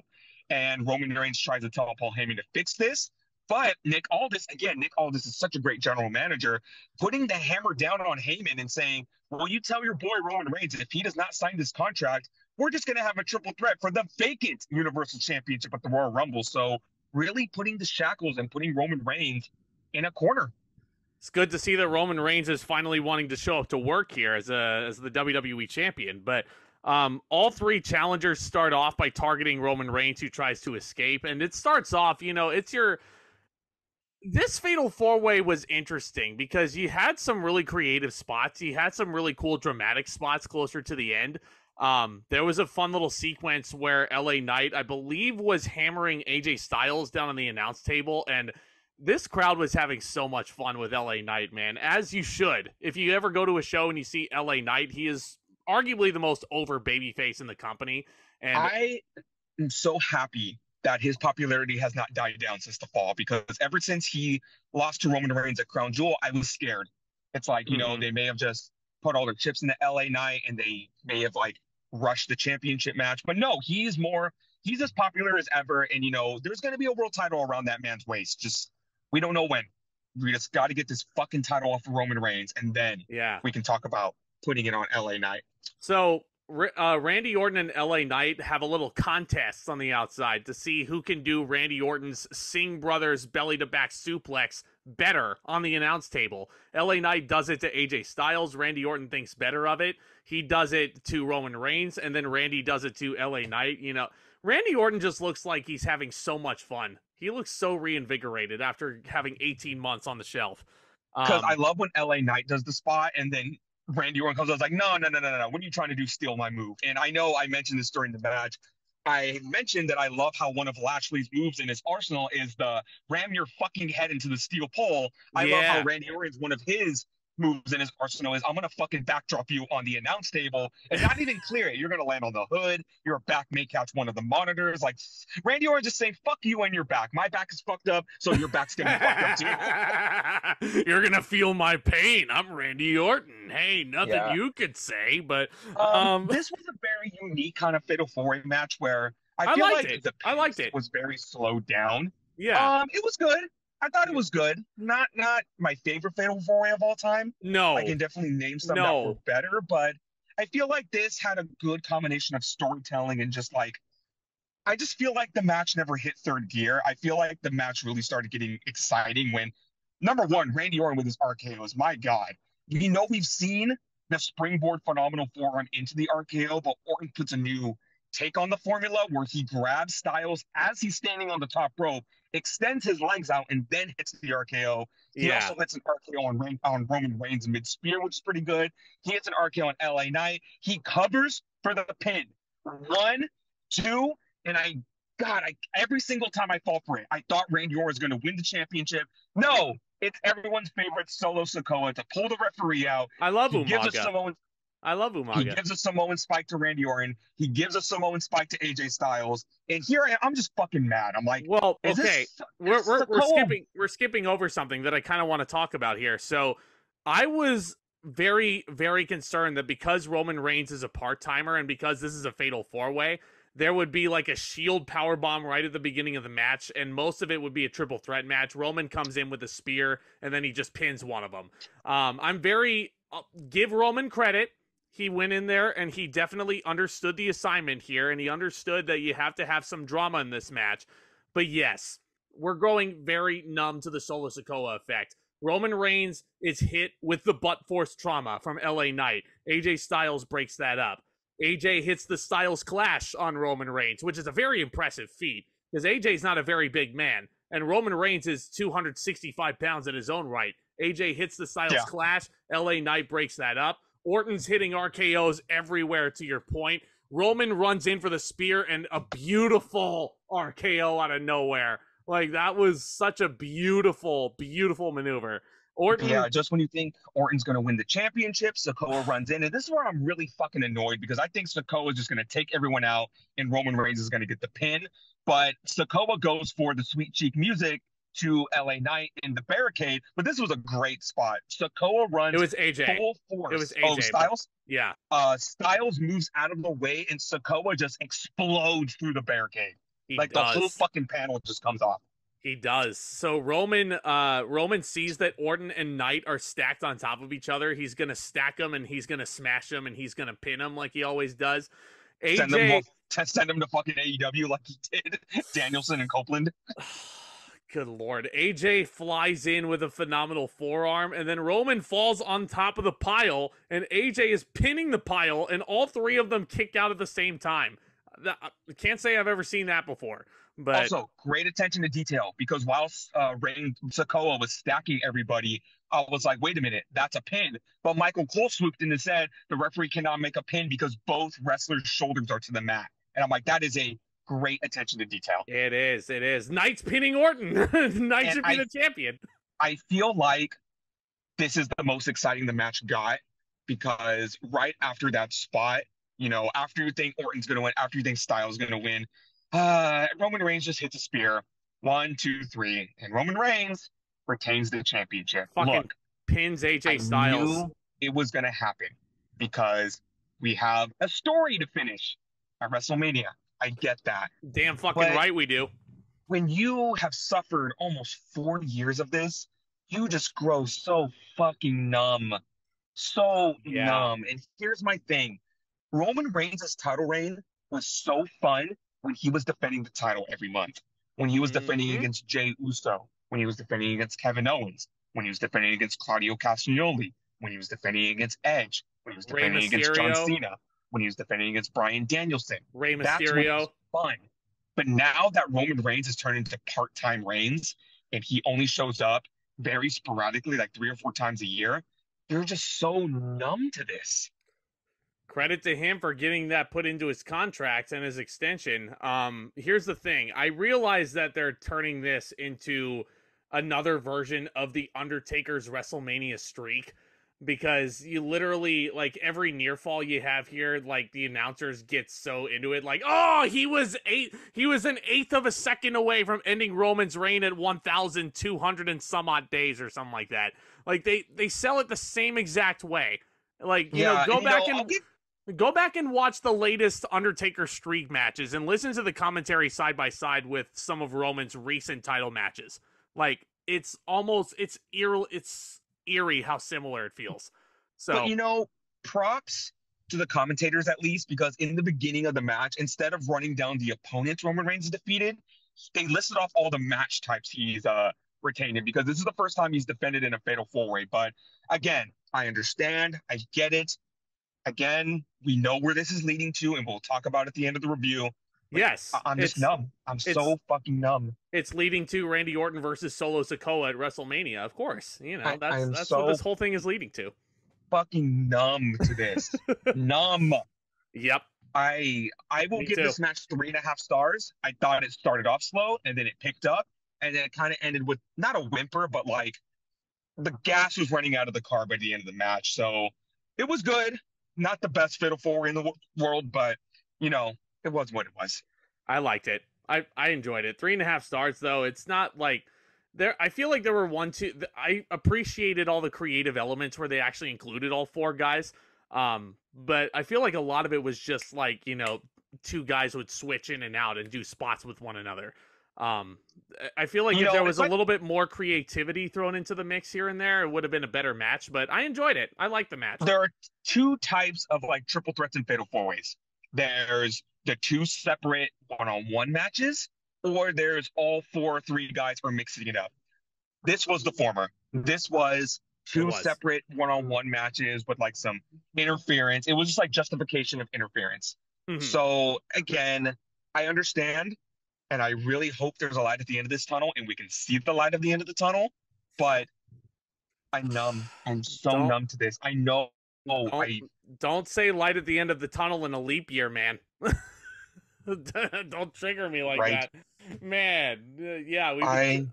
My God. I'm done. I think we're all done with Roman Reigns holding this belt. So we'll move on from here to another championship match that I feel like was actually going to be pretty good, and the build to it was actually pretty decent. It is everybody's least favorite douchebag and influencer, Logan Paul, defending the United States Championship for the first time against Kevin Owens. So Kevin Owens won an invitational tournament to get to this point. I don't remember off the top of my head who he beat in the first round, but I know he beat Carmelo Hayes, and I know he beat Austin Theory. Austin Theory. Thank you. Yes, Austin Theory, Carmelo Hayes in the semis, and then Santos Escobar in the finals to get this opportunity here. And this is a match that's practically 3 years in the making. Logan Paul's first ever WWE appearance was at WrestleMania 37 in Tampa, of all places. And Kevin Owens gave him a stunner in the middle of the ring after his match against Sami Zayn. I'm sure a lot of you remember it very well. Sami Zayn was the conspiracy theorist, and he was the one who brought Logan Paul into the business. So we can blame Sami. Logan's we can blame Sami for that. Match. When he's bringing this up, he said, "You embarrassed me in front of 70,000 people, Logan." That was during the pandemic. There was 20,000 people at most at that Mania. The vaccine was barely out at that point. How stupid can Logan Paul be? How stupid can he be? Exactly. But I did like the story. I did like how they referenced that. I do like how this is coming full circle. There's also a great little Undertaker element of this storyline because Kevin Owens broke his wrist in a match with Austin Theory. And then in the rematch with Theory, he clobbered Theory with the cast and he looks at it and just goes, I could use this as a weapon. So he's kind of adapting that 2002 Undertaker element to his character. And Logan is calling out Owens for this, saying, like, you're just going to use that cast. I'm going to sue your ass, for using the cast in our match. And Owens says, like, you know what? Fine. I'm not going to use the cast in the match. Better yet, I'm not going to even wear the cast. Better yet, I'm going to take it off right now. So Kevin Owens being that tough as nails, valiant babyface that's willing to win this match all on his own with no upper hand just to prove a point. Yes. Yeah, it's we don't deserve Kevin Owens, man. It's all built around the cast, and it's also built around Logan Paul's knockout punch, which Kevin Owens Kevin Owens is the first man to stand up from Logan's knockout punch. I think there's some good little stories interwoven into this little rivalry that we have going here, which I'll just say it right now, this was a very good match, and I don't think this is the last time we're going to see these two face off. Oh no, I think this was the most technical match that Logan Paul has been in because Kevin Owens was really, putting this guy through the ringer. There was some excellent spots in this match, not a lot of like high flying per se, because I feel like that was the main difference between the Rollins match and this, which was very ground and pound, even though Kevin Owens is an aerial assassin in his own right. I brought up during the show that I love that Kevin Owens has not one, not two, but three different top rope moves in the Swanton Bomb, the Bullfrog Splash, and the Moonsault. Yes, and very versatile wrestler. And also the suplex neckbreaker gimmick that he does off the top rope, which I love that. Also, during the match, while they're setting up for that spot, Logan looks over to Michael Cole or Corey Graves. I forget which one he was referencing to, but he goes, "You said I couldn't suplex Kevin Owens. Well, I'm going to show you right now that I can." And I'm like, I didn't know that was a thing, but apparently it was. He sounds so much like MJF saying that. He only wishes he was MJF. I'm going to beat Kevin Owens with a suplex. That's what I'm going to do. The lead up into this move is so great because it's a superplex, but Owens just immediately reverses it into his own move. And again, Owens is probably the most versatile wrestler I've ever seen. Oh, we don't deserve Kevin Owens, man. He's got that move. He's got a brain buster. He's got a package power bomb. He's got a moonsault. So many moves in his arsenal. He's got the pop-up power bomb, which I know this isn't a minority hot take. I like more than the KO stunner, but he loves Stone Cold Steve Austin. Yeah, he loves Stone Cold Steve Austin. He loves paying tribute to him. Austin gave him the blessing, so stun away, stun, Owen, stun. You're telling me that Kevin Owens got my blessing to do the stunner? What? You're telling me that he got my blessing? You're telling me that he got my permission? Stone Cold has said in the past, I don't care if you use the stunner, but you better use it as a finisher. Yeah. That was his gripe against John Cena using the springboard stunner. You ain't got that shit right. Anyway, love Stone Cold. Kevin Owens, they're doing some good storytelling in this. Logan eventually hits KO with the KO punch. See what I did there? KO kicks out. Nobody's ever done that before. And then we get one of Logan's goons, who has been unnamed since he helped Logan win over Rey Mysterio at Crown Jewel. He tries to introduce he tries to introduce a pair of brass knuckles, but then security is escorting him out. All the while, Austin Theory and Grayson Waller run down to ringside because apparently they're friends with Logan Paul now. Austin Theory hands Logan Paul a pair of brass knuckles. Kevin Owens has him in a sleeper, pulls the brass knuckles out of Logan Paul's hand. Owens nails Logan as hard as he can in the head with the brass knuckles, and I'm like, oh my god, Owens is gonna beat him. But then, like, right as the referee was this is the definition of me jumping the gun, because I was convinced too. 1, 2, I saw the 3. hand coming down and no kick out. I jumped up, I spun in the air with my eyes closed. I opened up and I saw the referee pointing to the brass knucks, and I'm like, God fucking damn it! He caught Kevin Owens with a smoking gun in his hand, and Kevin Owens is disqualified. Now listen, Come on, usually Owens. You know heel 101. You have studied the craft with William Regal himself.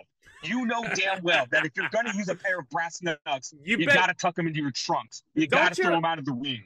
Better yet, don't your fight shorts have pockets in them? Like, every time I've worn fight shorts in my life, which isn't very often, like, they've always had pockets in them. They're flimsy, but they're still pockets. Like, look, here's the thing. If I were ever to take a class on wrestling and I wanted to be a heel, I would want to be taught by William Regal, because he's the king at it. He's the master of it. And Regal always knew to, after he used the brass nuts, you tuck them in your trunks. You hide the evidence. That's and what if you you don't tuck do. them in your trunks, fine. Throw them out of the ring. Do something. Come on, Owens. You've been a heel. You should know better. Even baby faces know to get rid of the evidence if they're going to use a weapon. Kevin, you were so close, man. So yeah, very, very creative finish. That was almost a callback to the Rock Shamrock rivalry from 1998. Those of you who know what I'm talking about, they faced each other a couple of times at Big Four pay-per-views over the Intercontinental strap. And Ken Shamrock always looked like he made The Rock either tap out or The Rock was pinned. But the referee always reversed the decision, because they always found brass knuckles in Shamrock's shorts, like The Rock was telling on him or something like that. And the referee would reverse his decision, and Shamrock would lose the belt. It would go back to The Rock, but Shamrock never took a clean loss. So this is how you make the legitimate fighter look strong, because I get it. This is the perfect segue to a rematch. Yeah. WrestleMania. So after Logan wins by disqualification and retains the title, Owens absolutely loses it. He powerbombs Logan through an announce table, and for some fucking reason, after Logan takes the powerbomb spot, he reaches for a throat lozenge. He does. He reaches for a throat lozenge because the powerbomb knocked the wind out of him. Kevin Owens walks back over. He looks like he's gonna beat the crap out of Logan some more, and he looks at Michael Cole and he was like, "I just wanted a cough drop." And then he goes back to the locker room. That was so weird, so out of pocket, and I never knew that. The commentators could keep throat lozenges with them. That is very smart. And I know it is. Over the years, I have always said, you know, the commentators, they can't eat, they can't drink, they can't go to the bathroom during these shows. Like, how do they keep going? Because I wouldn't want to drink water, because then eventually I would have to pee, especially during a 4-hour show. Yeah. But there you go. They've been using throat lozenges the entire time. They have. This match gets 3 3/4 stars. I thought it was very good. It's one of the better Logan Paul matches I've seen since he started. Kevin Owens is a great ring general, great veteran that Logan can work with. I hate to say that Logan Paul is good at this pro wrestling thing, and he doesn't really need someone like a Kevin Owens to lead him to a great match, but I mean, I'm going to give it 3.5. I thought the match was very good. This was definitely the buffer match. You could tell, especially by the reaction from the crowd. This crowd sucked for this match, dude. They were quiet. They were very quiet for this match. I thought it was very good. I did appreciate the psychology a lot in this match. I'm really looking forward to the rematch, and I thought Kevin Owens worked Logan pretty well. The other thing, I read a report recently that apparently Logan has said he does not want to treat this like a hobby anymore, and he wants to perhaps start wrestling full time. Me and Zach said it. Put your money where your mouth is, Logan. Yep. Start working Raws, start working SmackDown, start working that house show circuit. Yep. Saying it is one thing, Logan. Doing it is a whole different animal. So I hope to see you at the house show in Oakland. It's probably not going to happen, but yeah. We'll see. We shall see. But hey, you want to talk about another Royal Rumble match, Tomas? All right. It is the 30-man Royal Rumble match. Time out the show. Time out. Hold on. So it's another Royal Rumble match, right? This is the second one we're talking about. Why the fuck is Samantha Irvin explaining the rules again? Why? I don't know, man. Maybe someone went to go take a shit before the women's match because they didn't want to get up. Like they couldn't figure out the rules while they were watching the women's match, so we have to do a recap of what the rules actually are a second time. You know, Like, maybe they should have just flashed them on the screen. I love Samantha Again? Irvin.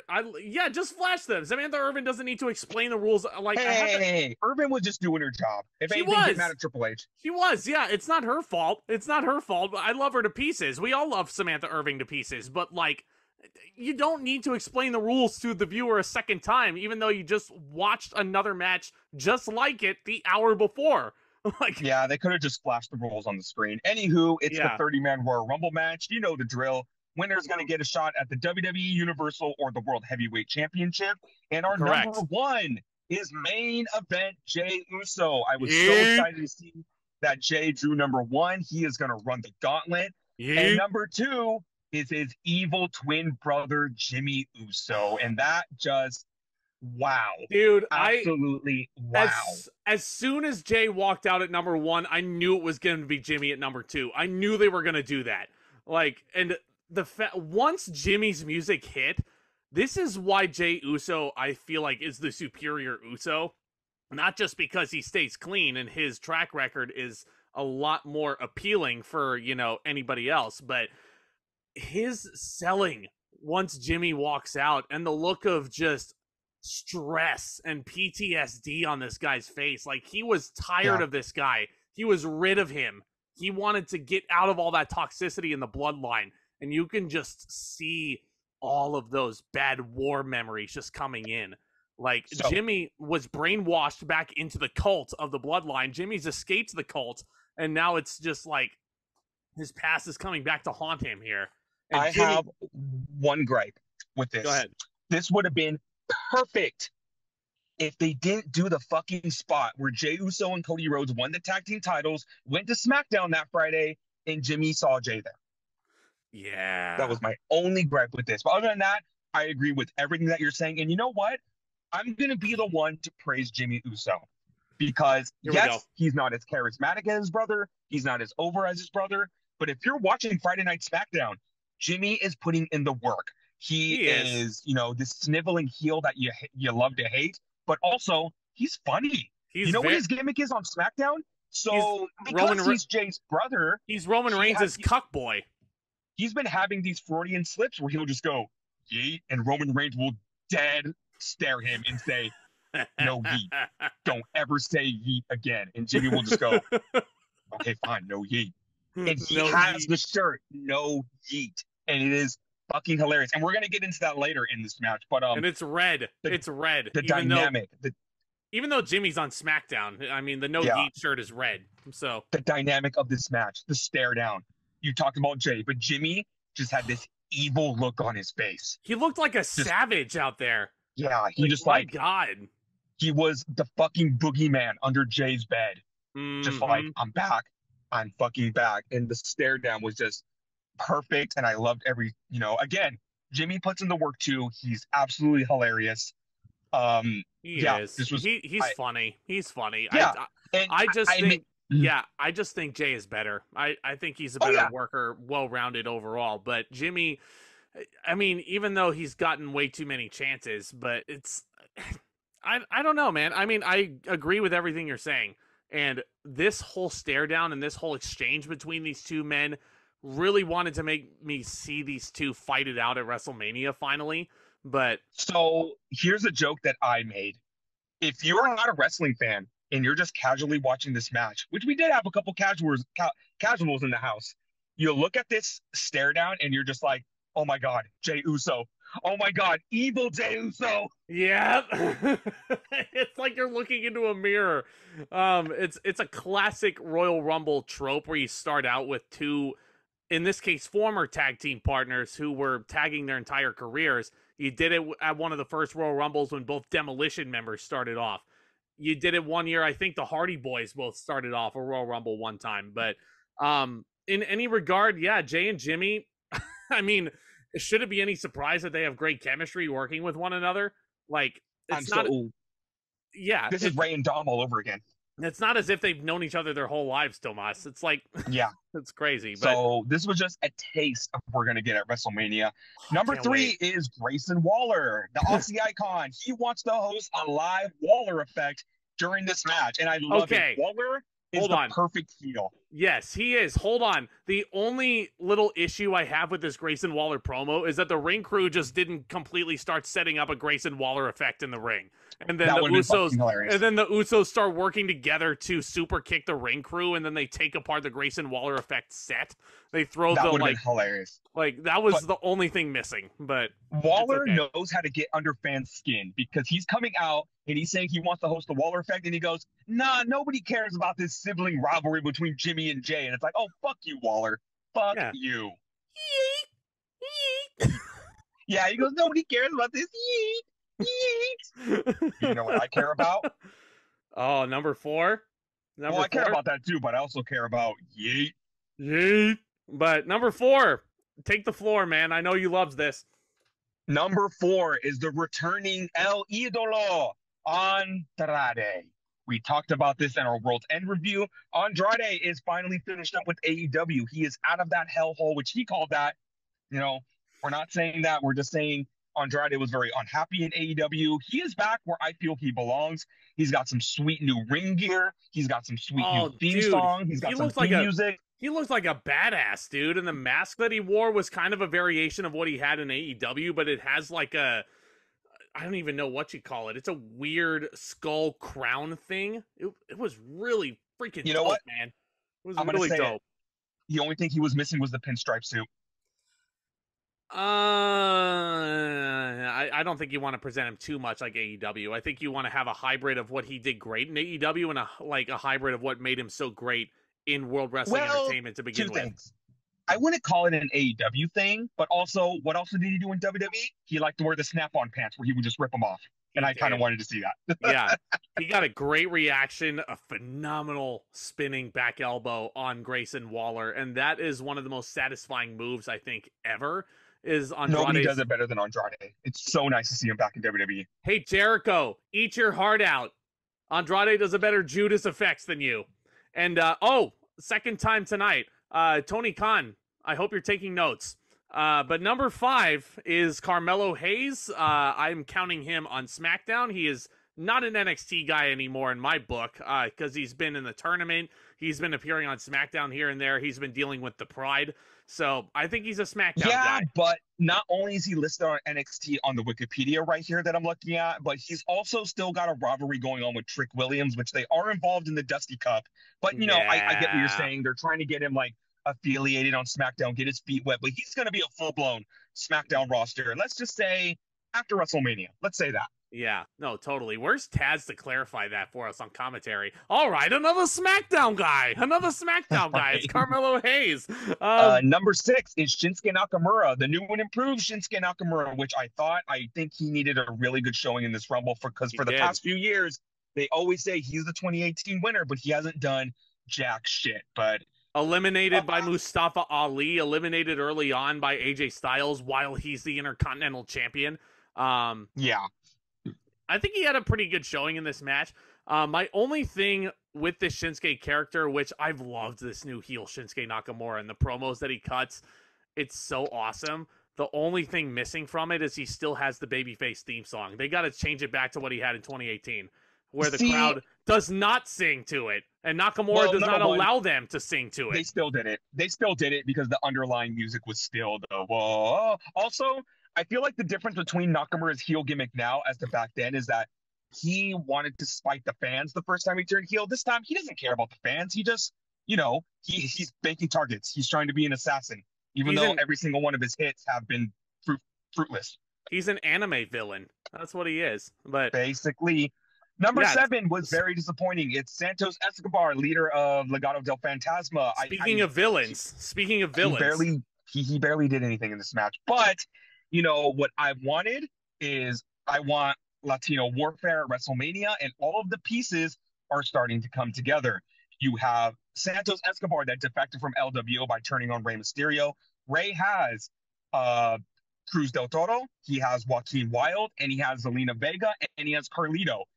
Escobar recently recruited Humberto and Angel to his new Legado del Fantasma stable. And on SmackDown this past Friday, Electra Lopez, the original manager of the Legado del Fantasma, came into the fray. He is just missing one member, and he comes face to face with Andrade, which I think is the missing piece to all this. But Yeah. here's the thing: Escobar wants to join forces with Andrade, and Andrade's having none of it. Yeah. I mean, I think this is ultimately going to lead to Andrade joining them just to kind of even the odds, and then maybe Andrade and Santos have a program after that. Um, you never know. You never know what can happen. But again, these are But two of the again, best. the pieces are falling together. These are two of the best luchadors in the business right now, and they mix it up, and it's freaking glorious. So you gotta love to see it. Number 8 is Karrion Kross alongside Scarlett. Karrion Kross just formed a really cool looking new stable called the Final Testament on SmackDown. He's leading it. Scarlett, of course, is in it. But you also have the returning Authors of Pain alongside Paul Ellering. I think that's a really interesting mix. It's a big brutish faction. I mean, Karrion Kross could be unstoppable. Triple H has just, he's waiting for the right opportunity to put Karrion Kross over the top. Karrion Kross, if you watch SmackDown and you saw the interaction he had with Lashley and the Street Profits, I think Karrion Kross has finally found his niche. Yeah. Oh, Carmelo Hayes eliminated Grayson Waller, by the way. This is the funny point. So Jimmy Uso is just teaming up with any heel he can to make his brother's life a living hell. Karrion Kross gets in there. He starts beating the crap out of Jay. And Jimmy is just watching over this beatdown, and he's saying no yeet to Karrion Kross, and Kross just looks up and says, no yeet! No yeet! Like, Kross is all down with this. Kross is down with this. He's down with no yeet. Yeah, he should have done it in his Jesse Ventura impression. That would have made it even funnier. God. But number 9 is everyone's favorite ex-con, Dirty Dominic Mysterio, making his way to the ring, and he had such a great showing in this Rumble. And he did. You gotta love Dirty Dom. You gotta love him. Lasted almost 40 minutes, I think, right? 33 minutes. Wow. Yeah. Dom, I'm so proud of him.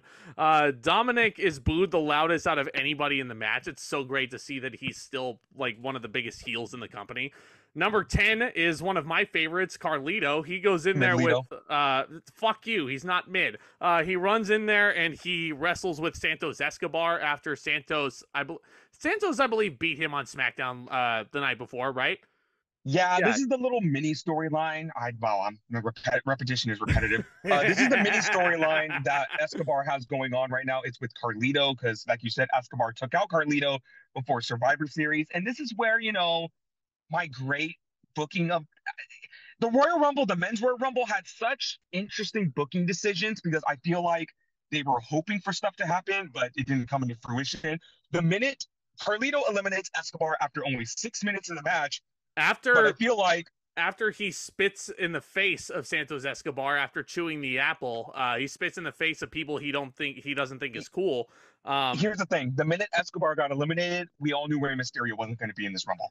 Yeah, exactly. And at this point, Rey Mysterio would have had to have dealt with Santos and his son at the same time. So I mean, it might be a case where Rey Mysterio's meniscus just isn't healed at this point. So yeah.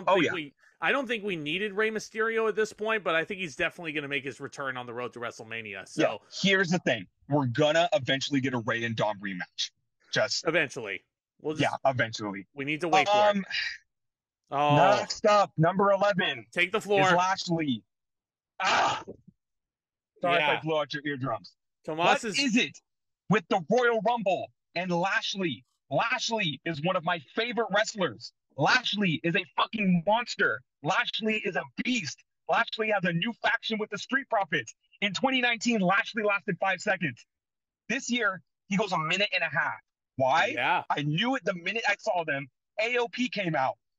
And when AOP was providing the distraction, 90 seconds later into the match, Kross eliminates Lashley. You know what? It was cool to see the Profits and Lashley and, God, what's the faction called again? So it's the Pride and the Final Testament. going at Final it. Testament, because Lashley and the Prophet still haven't got officially named the Pride, but that was a cool brawl. It reminded me of the 2020 Rumble with Samoa Joe and Kevin Owens and Seth Rollins and AOP and Buddy Matthews. It reminded me of that. That was cool, but Lashley couldn't have lasted like a little longer before you did that. A minute and a Yeah, half? I Why do get you it. guys fucking hate Lashley? I I don't know, man. I couldn't tell you. I couldn't tell you why they don't like Lashley like this. So, by the way, Lashley eliminated Karrion Kross before AOP started walking down the ringside. So yeah, after that, there's gang warfare there. The Hurt Business 2.0 runs out to go after the Hurt Testament. Lashley and the Prophets. No. Bobby Lashley does eliminate Carlito as well. So Lashley at least got 2 eliminations out of this. Yeah. Bye, Midlito. You lasted 2 minutes. He's not mid. He's not Yes. mid. Yeah. Yes. So number 12, this whole brawling is going on. Number 12, Ludwig Kaiser comes out. Ludwig Kaiser. Ludwig Kaiser. Hey, Gunther is pronouncing it Ludwig, so I'm gonna trust Gunther on that. Ludwig and Gunther, not Ludwig and Gunther. It's Gunther. It's Gunther. If So you guys say Gunther, I'm gonna refer back to NXT when Gunther said it himself when they called him Gunther, and he goes, "It's pronounced Gunther." yeah. Austin Theory comes out at 13. Man, how the mighty have fallen there. Remember last year when he was the U.S. champion and beating John Cena in 10 minutes at the WrestleMania opener? Man, those were good times. Those were good times. It was at this point that I'm not gonna lie. I turned to Zach and I go, "I'm not feeling this Rumble so far." Yeah, I mean, there were, again, this is a Triple H men's style Royal Rumble where he's not really digging into the nostalgia for the surprises, and he's not relying on the nostalgia for the surprises, because Well, here's the thing: the women's didn't rely on it, and it was still super exciting. We got some debuts and stuff. Again, there were some entrants I feel like were supposed to be here, but due to injury, due to unforeseen circumstances, it's like, I just feel like it just I wasn't feeling Brock Lesnar, what? We'll get to that. We'll get to that when we get to Mini Brock. So, yes. Yeah. Theory comes out. Not really much to say about Theory. Next up is the demon of Judgment Day, Finn Balor. Cool to see him. Poor Finn Balor drawing number 14. Someone please watch his contract after the Judgment Day split up. See you in AEW, Finn. Yikes. Balor tosses out Carmelo Hayes just in time for Cody Rhodes to come out at number 15 to avenge his training buddy, Carmelo Hayes. He is still... Cody Rhodes is still very over at this point. The crowd is popping huge for this guy. They're singing, "Whoa," as he runs down to the ring. He gets his whole ass American Nightmare pyro. Yeah. Rhodes coming out a lot later than I thought he would. And Rhodes is still the guy. I mean, he still spent a good half an hour in this thing, man. So. Oh, yeah. Obviously, I expected him to come out in the first 10. So to see him come out halfway through the match was a little surprising. Yeah, well, I mean, halfway through seems to be a sweet spot because Seth Rollins came out at 15 last year. 16... And he came out, 12? He came out 10 when he won? In 2019? Seth was 10 when he won. So, I'm not number saying he's 10 years old. is the big, beefy, thick boy of Monday Night Raw, Bronson Reed. Really happy to see some meat. That's some foreshadowing right there into this match. Number 17 is Kofi Kingston, ready to continue his feud with Imperium. And when I saw Kingston out there, was Kaiser still in the match by then, or was he already thrown out? Yeah, so before we get to Kofi, Bronson Reed, by the way, hits a double Samoan drop on Balor and Dom at the exact same damn time, which is just an impressive feat of strength. I love Bronson Reed. Bronson Reed did eliminate Andrade at this point as well. Andrade lasted about 20 minutes or so. Good showing on his return. Kofi Kingston comes out at 17, and Kofi does eliminate Ludwig Kaiser. Cody gives Nakamura a crossroads across the middle rope after Nakamura had already gone over the top rope. That was a cool, creative little elimination right there. So, and you know what I have to say about that? Yeah, Nakamura lasted 20 minutes, but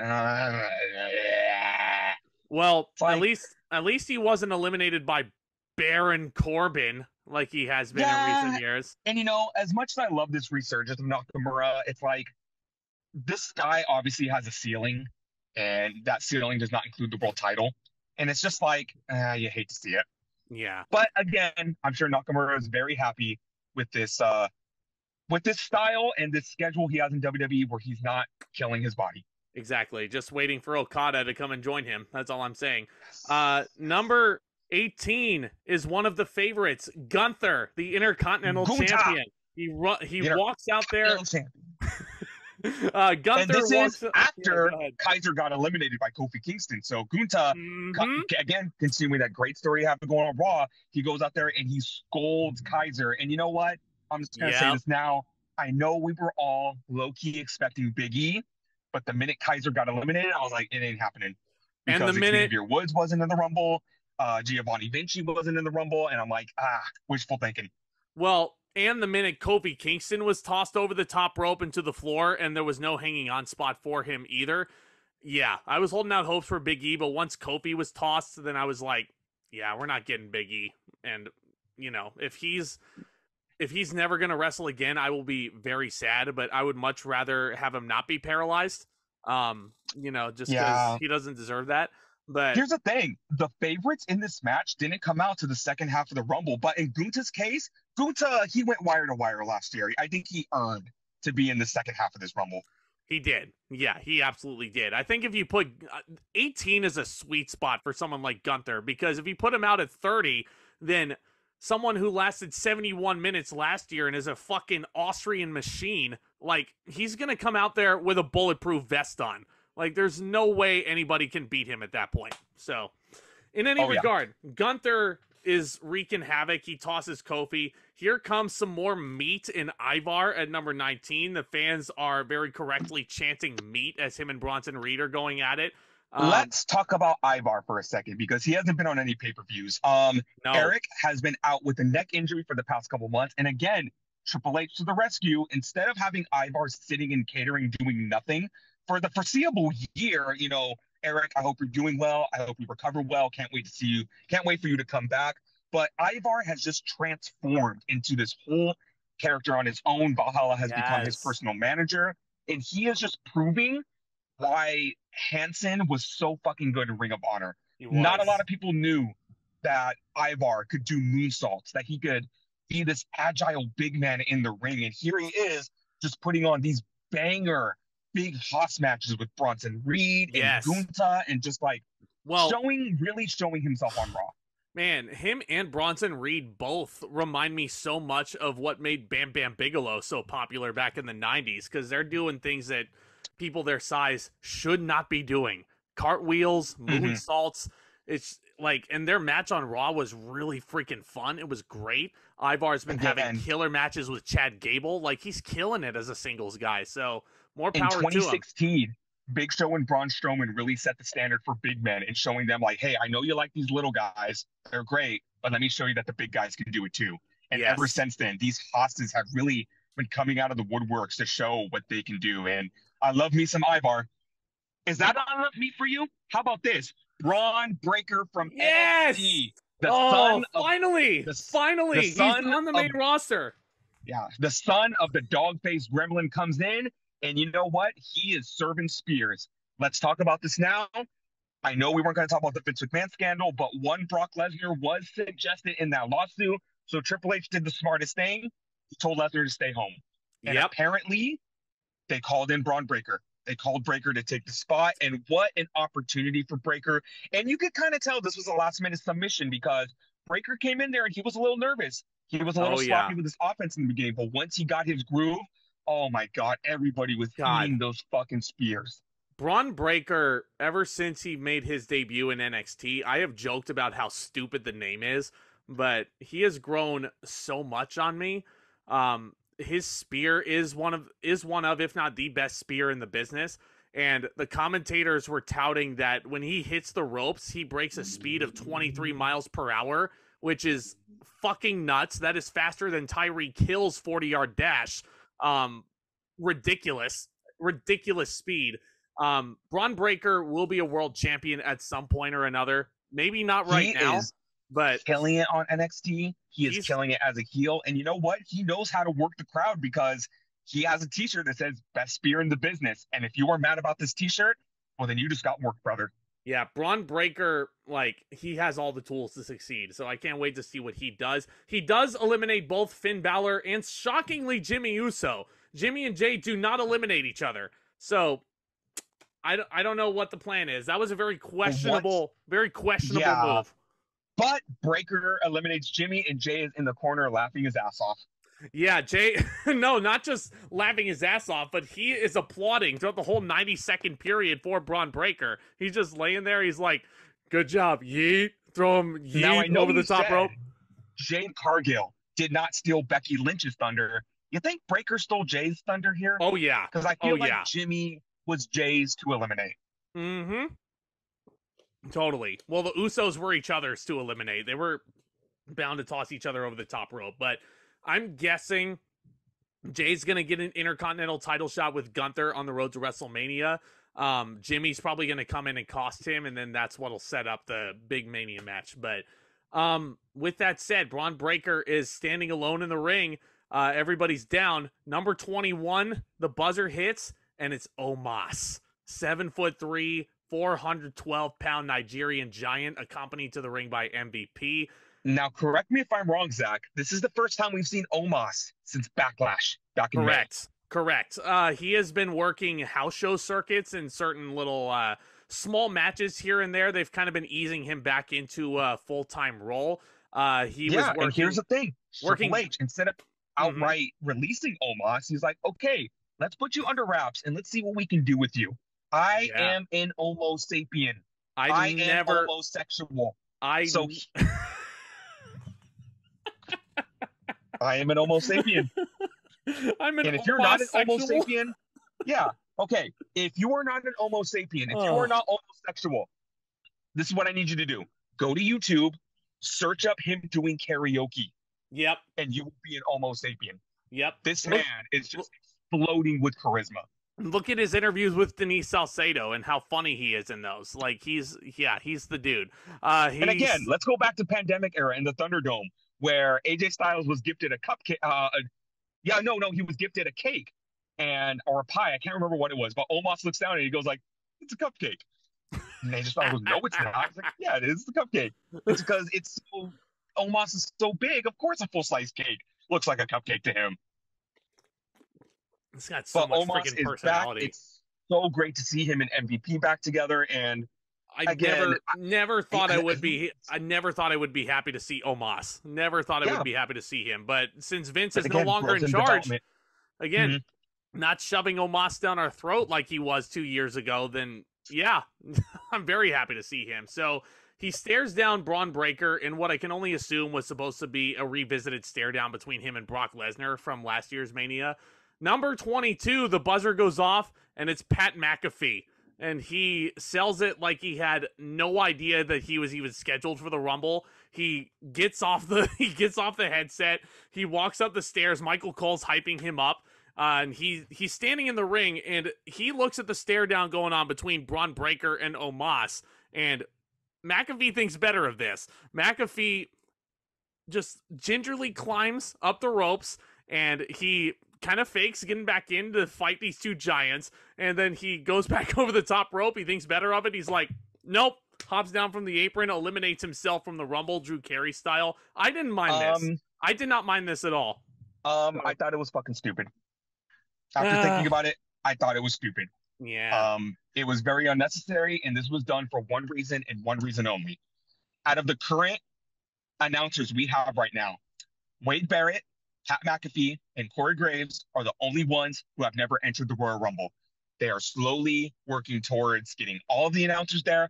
I personally would have rather preferred Wade Barrett. That would have been fucking sick if Barrett was in the Royal Rumble. That would have been awesome. This just felt like a waste of time, and they get back on commentary, and Michael Cole says, I still have the record for being the longest reigning announcer in a Royal Rumble match. No one's going to take that from Cole. Wade Barrett's going to take it next year. Just you wait. Please. Please. But, and then Cole's never going to hear the end of it. In all this chaos, Omos tries to run a haluva kick at Braun Breaker. Braun Breaker eliminates Omos all by himself. So that is just, and that's all as JD McDonough is walking to the ring at number 23. So Braun Breaker tosses Omos out, and then Dominic sneaks up behind Braun Breaker and eliminates him.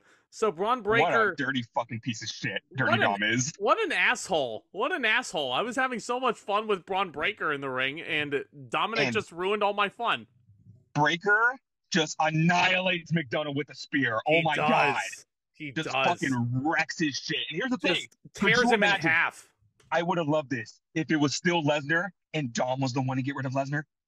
Oh, could you imagine? Could you imagine? Dominic would have become the biggest babyface in the industry if he had eliminated Brock Lesnar. So I'm glad that it was not Brock Lesnar. So have the floor. Number 24. In the correct Rumble this time, it's R-Truth. R-Truth runs down to the ring. He checks on JD McDonough. I don't know why. JD McDonough is not in the Judgment Day. So who cares about him? He's not even in the group. You said yourself, Truth. But Truth is a good guy. He picks up McDonough. He throws him in the ring. Jey Uso clotheslines him over the top rope. Nope, he did not tie or beat Santino Marella's record. God. McDonough was in the Rumble for 3 seconds. I don't think anyone's going to break Santino Marella's record. No. But here comes the fun. R-Truth gets on the apron, and he wants the tag. Do we need to take a break here and talk about what the fuck R-Truth has been doing since Survivor Series? Go ahead. Have the floor. As I take a sip of water. So, R-Truth and all of the gloriousness that is R-Truth. He returns from his ACL tear at Survivor Series in the commercial spot. He shows up on Raw the next night, and he thinks he's in the Judgment Day. He is in the Judgment Day, though. He's been in the Judgment Day the whole time. He takes a plate of jelly rolls because he thought Jelly Roll, the singer, thought they were actual jelly rolls and catering. Apparently there was. He takes a plate of powdered jelly rolls. He goes to the Judgment Day clubhouse because that's what it is. And he gets powdered sugar all over the furniture. He thinks he's in the Judgment Day. And he is in the Judgment Day, though. Priest come in. He is. But, the Judgment Day is very upset. They got powdered sugar all over the furniture. And Priest is getting a chuckle out of this. But Truth is a member of the Judgment Day. He has Judgment Day gear. He's putting himself in pictures of the Judgment Day. And this all reconciles in probably the greatest video package in the history of WWE. It starts off with R-Truth in a very somber environment, very motivational. He's looking off at the sunset and he goes, I was born on a cold day in January. When I was born, the doctor cradled me in his hands and I looked up at him and I said, one day I'm going to be in the Judgment Day. Hey, Vince McMahon, this is how you make R-Truth funny. Again, take notes. Let me tell you everything that's wrong with this. Number one, R-Truth is what, like in his 50s? Yes. The Judgment Day was not around 50 years ago. Number two, you mean to tell me the minute you were born, the first thing you said with no knowledge of this world is that you want to be in a faction that doesn't even exist? The first word, and not even just like take this out of the equation that he actually said this to the doctor fresh out of the womb. Those were the first words that he ever said in his life, that he wanted to be in the Judgment Day. This is coming from the same guy who has touted John Cena, a man 7 years younger than him, as his childhood hero. And then they go, and R-Truth says, R-Truth has been gaslighting us for years. R-Truth says, I remember all the great times we had with the Judgment Day. I was there when they were formed, and it's just like all these moments of the Judgment Day, and R-Truth is in front of a green screen, and he's like acting like he was there. I mean, he was there, but he was, gaslighting us. Yeah, no, but he was there when Damian Priest won the Money in the Bank briefcase. He was there when Rhea Ripley won the Women's Championship. He has been there since day one with the Judgment Day.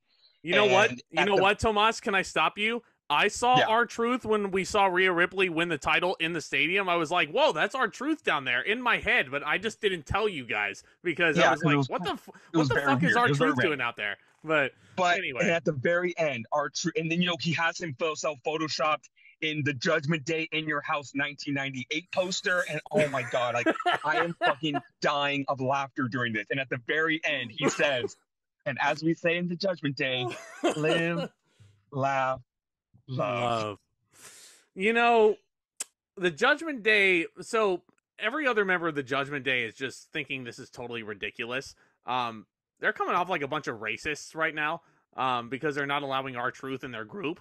But R-Truth has been in the group this entire time. He has been in the group. To make matters better, on the Christmas edition of Raw, R-Truth has a Miracle on 34th Street fight with Jamie McDonough, which the rules were, and they agreed to it, that the loser leaves Judgment Day. Truth won that match. McDonough is no longer in the Judgment Day. And on top of all of that, R-Truth has been saying, I love all the members of the Judgment Day. Finn, Rhea, Damian, even Tom and Nick Mysterio. Well, I mean, I don't know which one was in the ring getting a sleeper hold from Gunther, because what happens is R-Truth runs down to the ring at 24. The whole thing with JD happens. R-Truth gets on the apron, and he wants a hot tag from Dominic. And Dominic... Because on Monday Night Raw, R-Truth has reformed the Awesome Truth with The Miz, and they've been fighting the Judgment Day. But during that match, he thinks he's in the Judgment Day, so he's trying to tag the Judgment Day. And poor R-Truth. Poor R-Truth, somebody give this man a hug. I want to give him a hug so bad. He's so conflicted, man.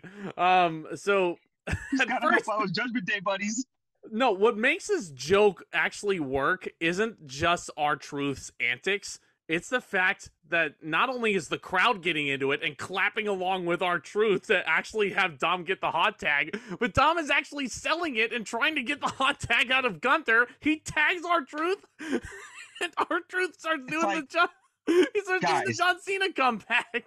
If you have a stick up your ass, you will have a lot more fun in life. You will have a lot more fun in wrestling if you just go along with this. That's what I've been doing.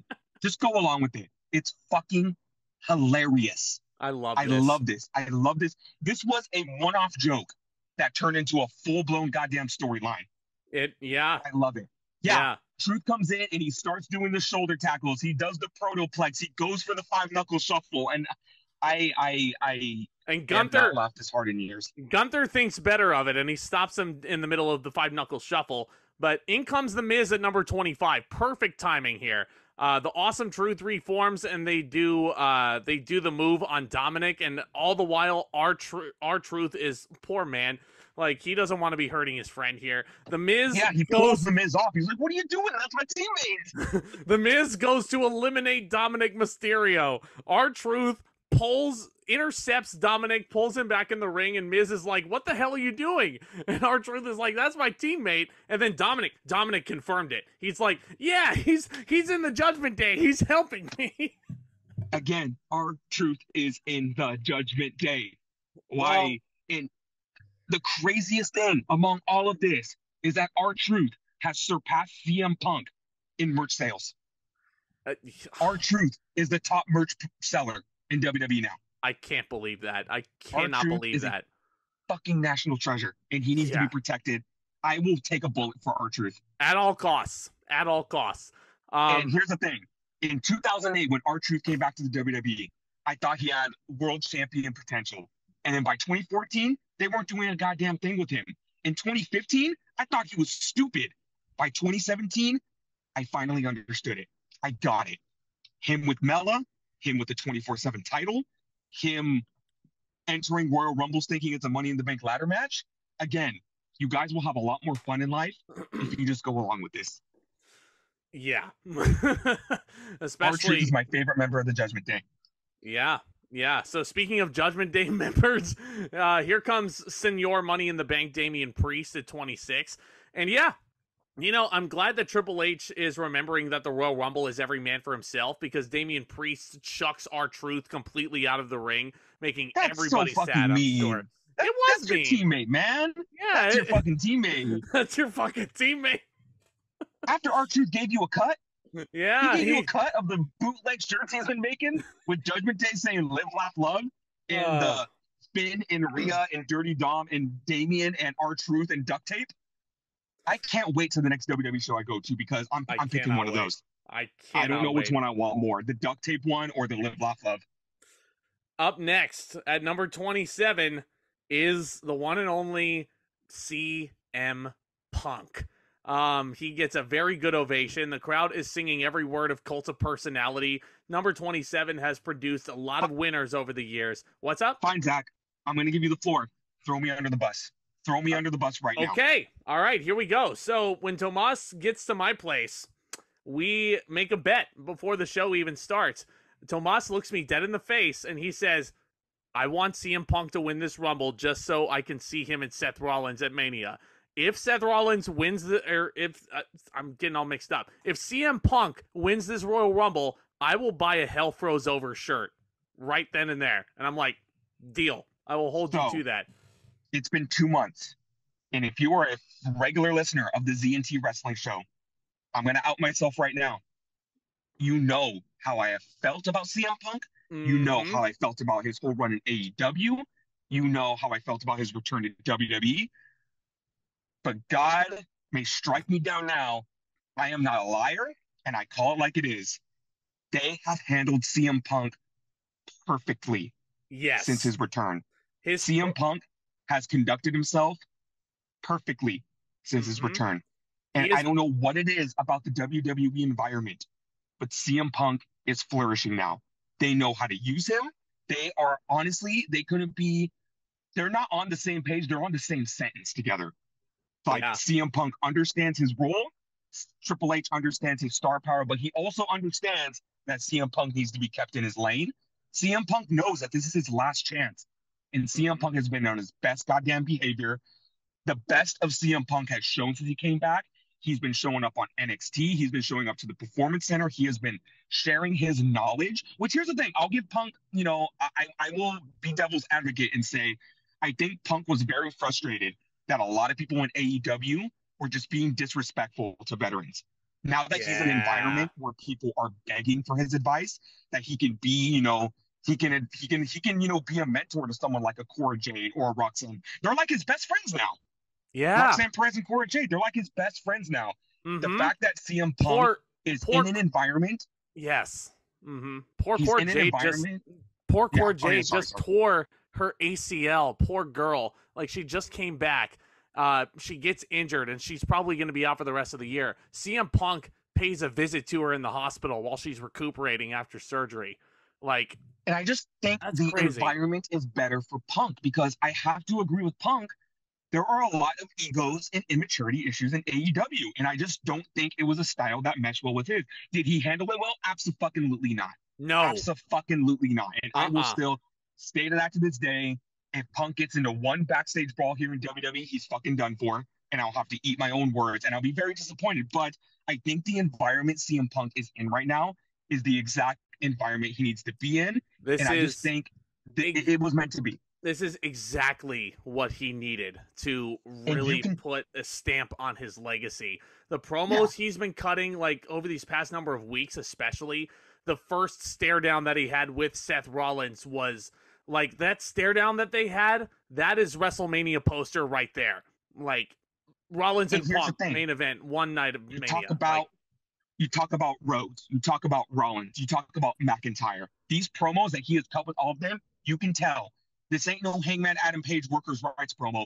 They are all on the same page. they are. They got backstage and said, "Hey, I'm going to say this, this, and this," and Punk said, "Perfect, perfect. Yep. I know it's coming. It's not it's not a shot out of nowhere that had nothing to do with anything. It adds to the storyline. We know the story with CM Punk is he's back. Not a lot of people like him, and this is his last chance. So this Yeah. is really CM Punk's redemption arc. It's beautiful. It's beautiful to see, and I'm So very proud of CM Punk that it seems like he's grown up a little bit. Does that mean that I still trust him? I'm still gonna give him until WrestleMania. Doesn't mean that I still trust that he's not gonna, completely fuck it all up. But yeah, God be damned. yeah, I am being wrong right here. And again, it's been crazy. It has been crazy. And again, I am the first one to admit when I am wrong. And again, I could be proven wrong about being wrong. We'll see where it is. But just the way CM Punk came out and I'm gonna quote our good friend Greg Morgan, when CM Punk was in AEW, he looked like he had COVID. And yeah, here, I don't know what it is about the WWE environment. He looks healthy and he looks ready to go. And I he had think a he is working a style that caters to that. he had a really nice haircut when he came out too. So And then like it got all fucked up. And he looked like a crackhead by the end of the match. Not gonna lie. Yeah. Did he eliminate anybody right away? I don't think so. No, he did. He threw out Dominic because this is the whole reason why Dominic lasted so long is so Punk could toss him out at this point. Dominic lasted 30 minutes. He wrestled CM Punk on the house show circuit over the holiday tour. Apparently they were really good matches. Punk tosses Dominic over the top rope, and the crowd is absolutely in love with him at this point.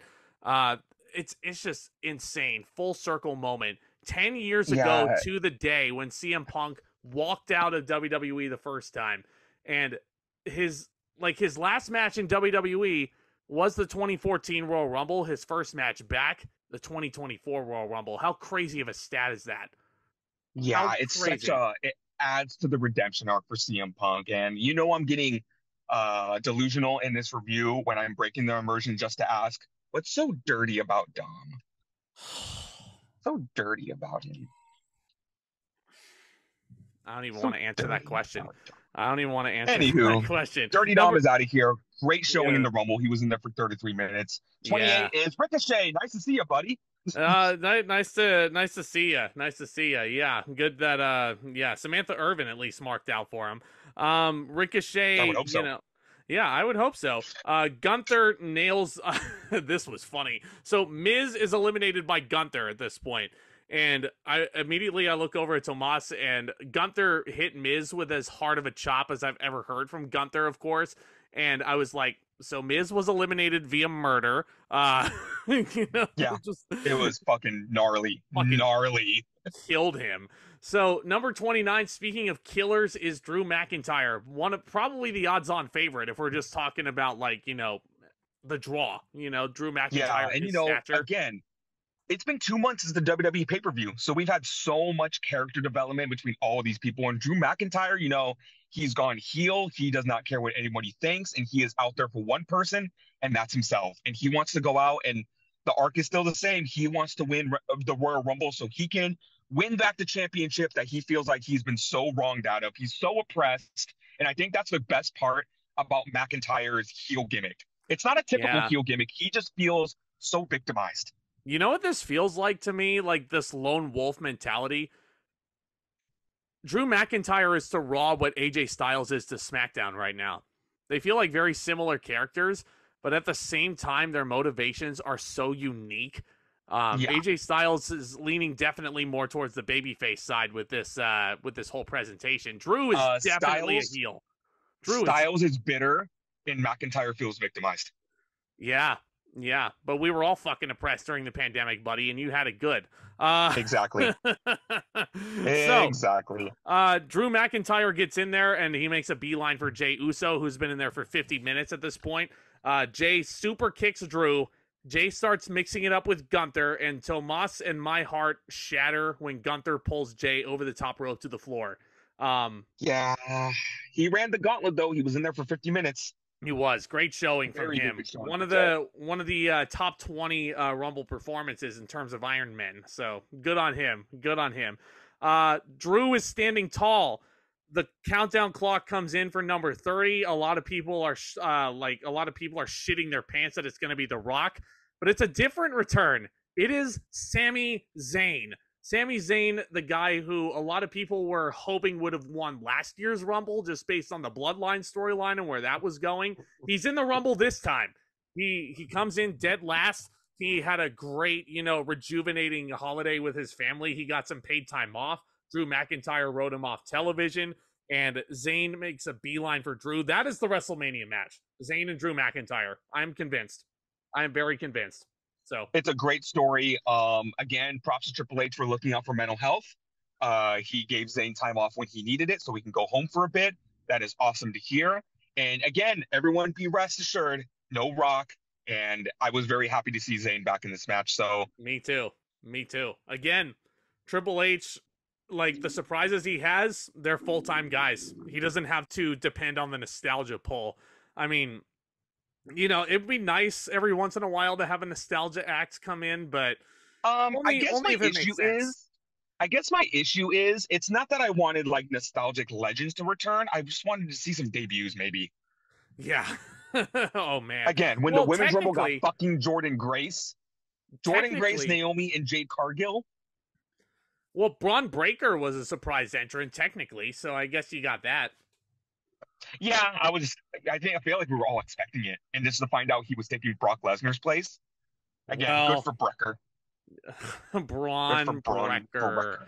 Ricochet was thrown into orbit by Drew McIntyre, and we'll probably never see Ricochet again. Yeah, because I think he made it past Saturn at this point. What is so Rick of that Shay? No. So we have a great final six here. Priest, Zayn, Cody, Gunther, McIntyre, Punk. Like, you could honestly pick any one of those 6 at this juncture. These are all great stars for WWE.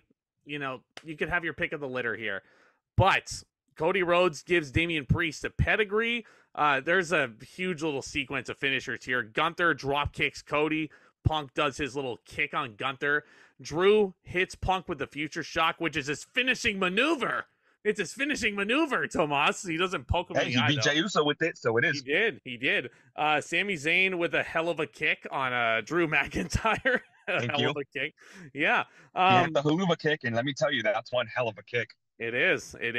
Zayn eliminates Damian Priest, and Drew McIntyre capitalizes and tosses Zayn out. So it's Drew, Gunther, Cody, and Punk as your final 4. Perfect. Yeah. Absolutely perfect. Perfect final 4. So this is the point in the match where Gunther and Drew start locking eyes, and this is a very brutish contest here. Like, this is what you would see back in the medieval days of history.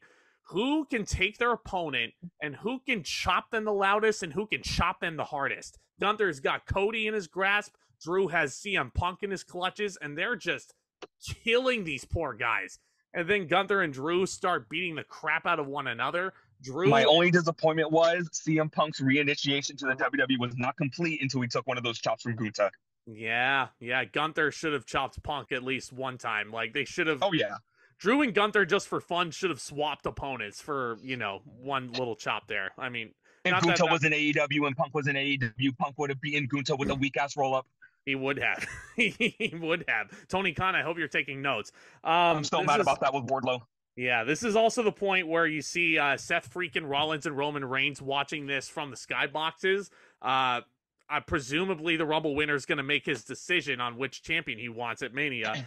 So that was such a cool attention to detail. Also, we forgot to mention in the women's Rumble match near the end, Io Sky and Rhea Ripley were both backstage looking at monitors. Fantastic. Which I thought, again, really cool. You had to have at least one world title match on this show, but I think it was cool to leave off most of the world champions just so they could scout their opponents for the Royal Rumble. Yes, Drew starts throwing claymores everywhere now. He's the last man left standing. Hits a claymore on Gunther, claymore on Cody. He's got Punk, and he's getting in Punk's face. This is my industry now. You're the kid. Your ass belongs to me. He goes for the countdown. 3, 2, 1. Misses the claymore, and Punk moves out of the way, tosses McIntyre over the top rope. Drew looks very dejected indeed. Cody, Gunther, and Punk is your final 3. You get a little revisiting. I mean, you had those Easter eggs from last year's finale between Cody and Gunther. Cody eliminates Gunther for the 2nd year in a row. And it was at this point where Gunther was tossed, where the camera cuts to Roman, and he looks very worried that Cody is still in there. And as soon as I saw that, I was like, Cody might win this. Cody might take it. But, it was down to Cody. It was down to Punk. These two have a Shawn Michaels versus Undertaker 2007 level match in there. It was very dramatic. I don't want to say it was as good as Shawn and Taker had it, but I'm assuming that was their inspiration for doing this. Because the thing is, both Shawn and Undertaker went on to challenge their respective champions, and I think this is definitely going to be the case now. Punk and Cody exchange finishers. Punk has the upper hand. He hits Cody with the pedigree, and he looks at Michael Cole and he's like, "Hey, did you see me do that shit? Did you see me do that?" I mean, Punk can be funny sometimes. Yeah, before we get into the climax of this finish, I've heard a lot of people online saying that they did not like this final one-on-one with Rhodes and Punk. I understand where they're coming from. It was definitely a lot more slower pace, and a lot of people were giving Punk shit for looking gassed in the match. I mean, I get it. I understand it. I'm trying to loosen up on Punk a little. I really am. I'm really trying to give this man the benefit of the doubt. And I understand it may have not been as dramatic as we wanted it to be. Yeah. But it was very still nail biting. It was still very either of these men can win this match. And it's just who's going to get the better of the other? I would compare it to a Michaels and Taker, but I understand Michaels and Taker. Don't come at me for the comments, please. I understand that Michaels and Taker was a lot more exciting. I understand Rhodes and Gunther last year was a lot more exciting. I understand Cena and Batista from 2005 was a lot more exciting. It's just that I don't know. I didn't hate this. And I feel like I everybody else did. I really enjoyed it. I really enjoyed it. Again, I'm going to play devil's advocate for Punk. I didn't think he looked gassed at all. And we were talking about this because CM Punk very easily could have been sent out there at number 30, and it would have been extremely predictable. But give Punk credit at least for going out there and working a little bit before Sami Zayn even hit the ring, you know? Mm-hmm. So, I mean, yeah, did he look a little tired? Sure. But this is a sport, and CM Punk like has had a few months off, like since the All In match against Samoa Joe. Like, I don't know, guys. I don't know what else to tell you. Yeah. So, It's like I don't know. Like I didn't see it, and I didn't mind it. I didn't mind this last little sequence. Like as a guy who gave a lot of shit to like AJ Styles and Bryan Danielson for not having the most exciting matches in 2018, I still understood the style, and I think that was the style Rhodes and Punk were going for. yes, It was still very evenly matched, and I couldn't. It was a coin toss at this point. it was, which gets us to the end. CM Punk hits that pedigree. He picks Cody up and he says, I didn't wait 10 years to lose to Dusty's kid. And when you mention Dusty Rhodes around Cody, he's absolutely going to vomit. It's not about Dusty. This is about Cody. Yeah. All right? So Yeah. Cody is picked up for Punk one is more. the master manipulator, and he knows how to get under people's skin. Picked up Cody for one more GTS. Cody catches him by the knee, and he very simply throws Punk over the top rope. And for the first time in 26 years, we have a back-to-back Royal Rumble winner. Adrenaline in my soul, Rumble winner, Cody Rhodes. You know? Okay.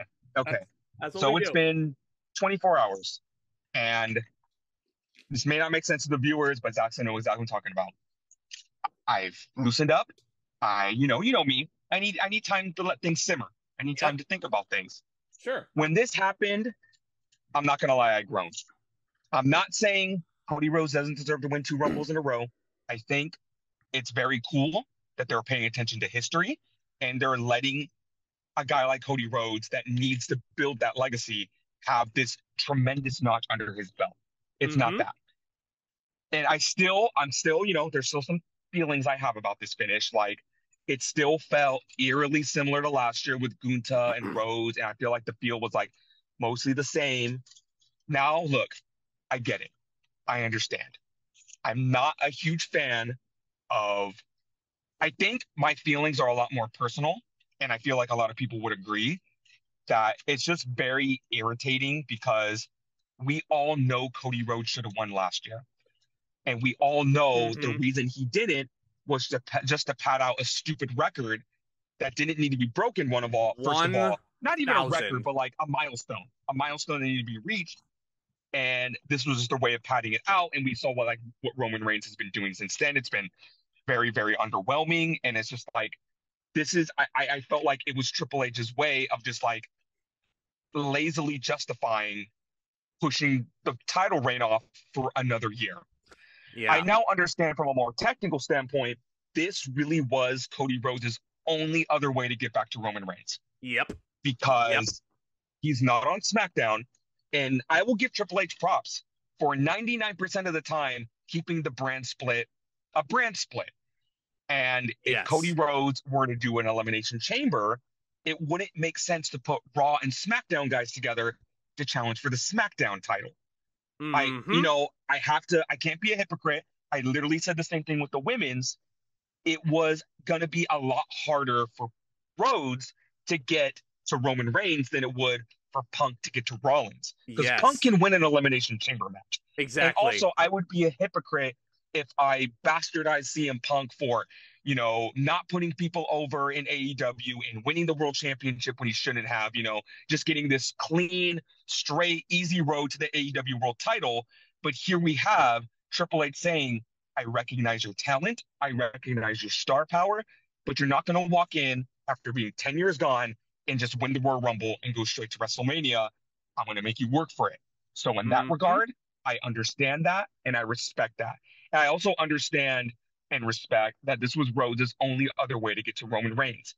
And now I feel like my feelings are split down the middle when it comes to this. But the last parting words I'll say about this decision is Cody Rhodes, you better fucking finish the story this time. He's Because going if you to. don't, because if you don't, and I mean this more, Triple H, if you book Roman Reigns to win again, and I'm not really feeling that, it's just like anxiety in the back of my mind. If you do this again, I will fucking give up. I will just straight give up. Yeah. I think he said all the right things.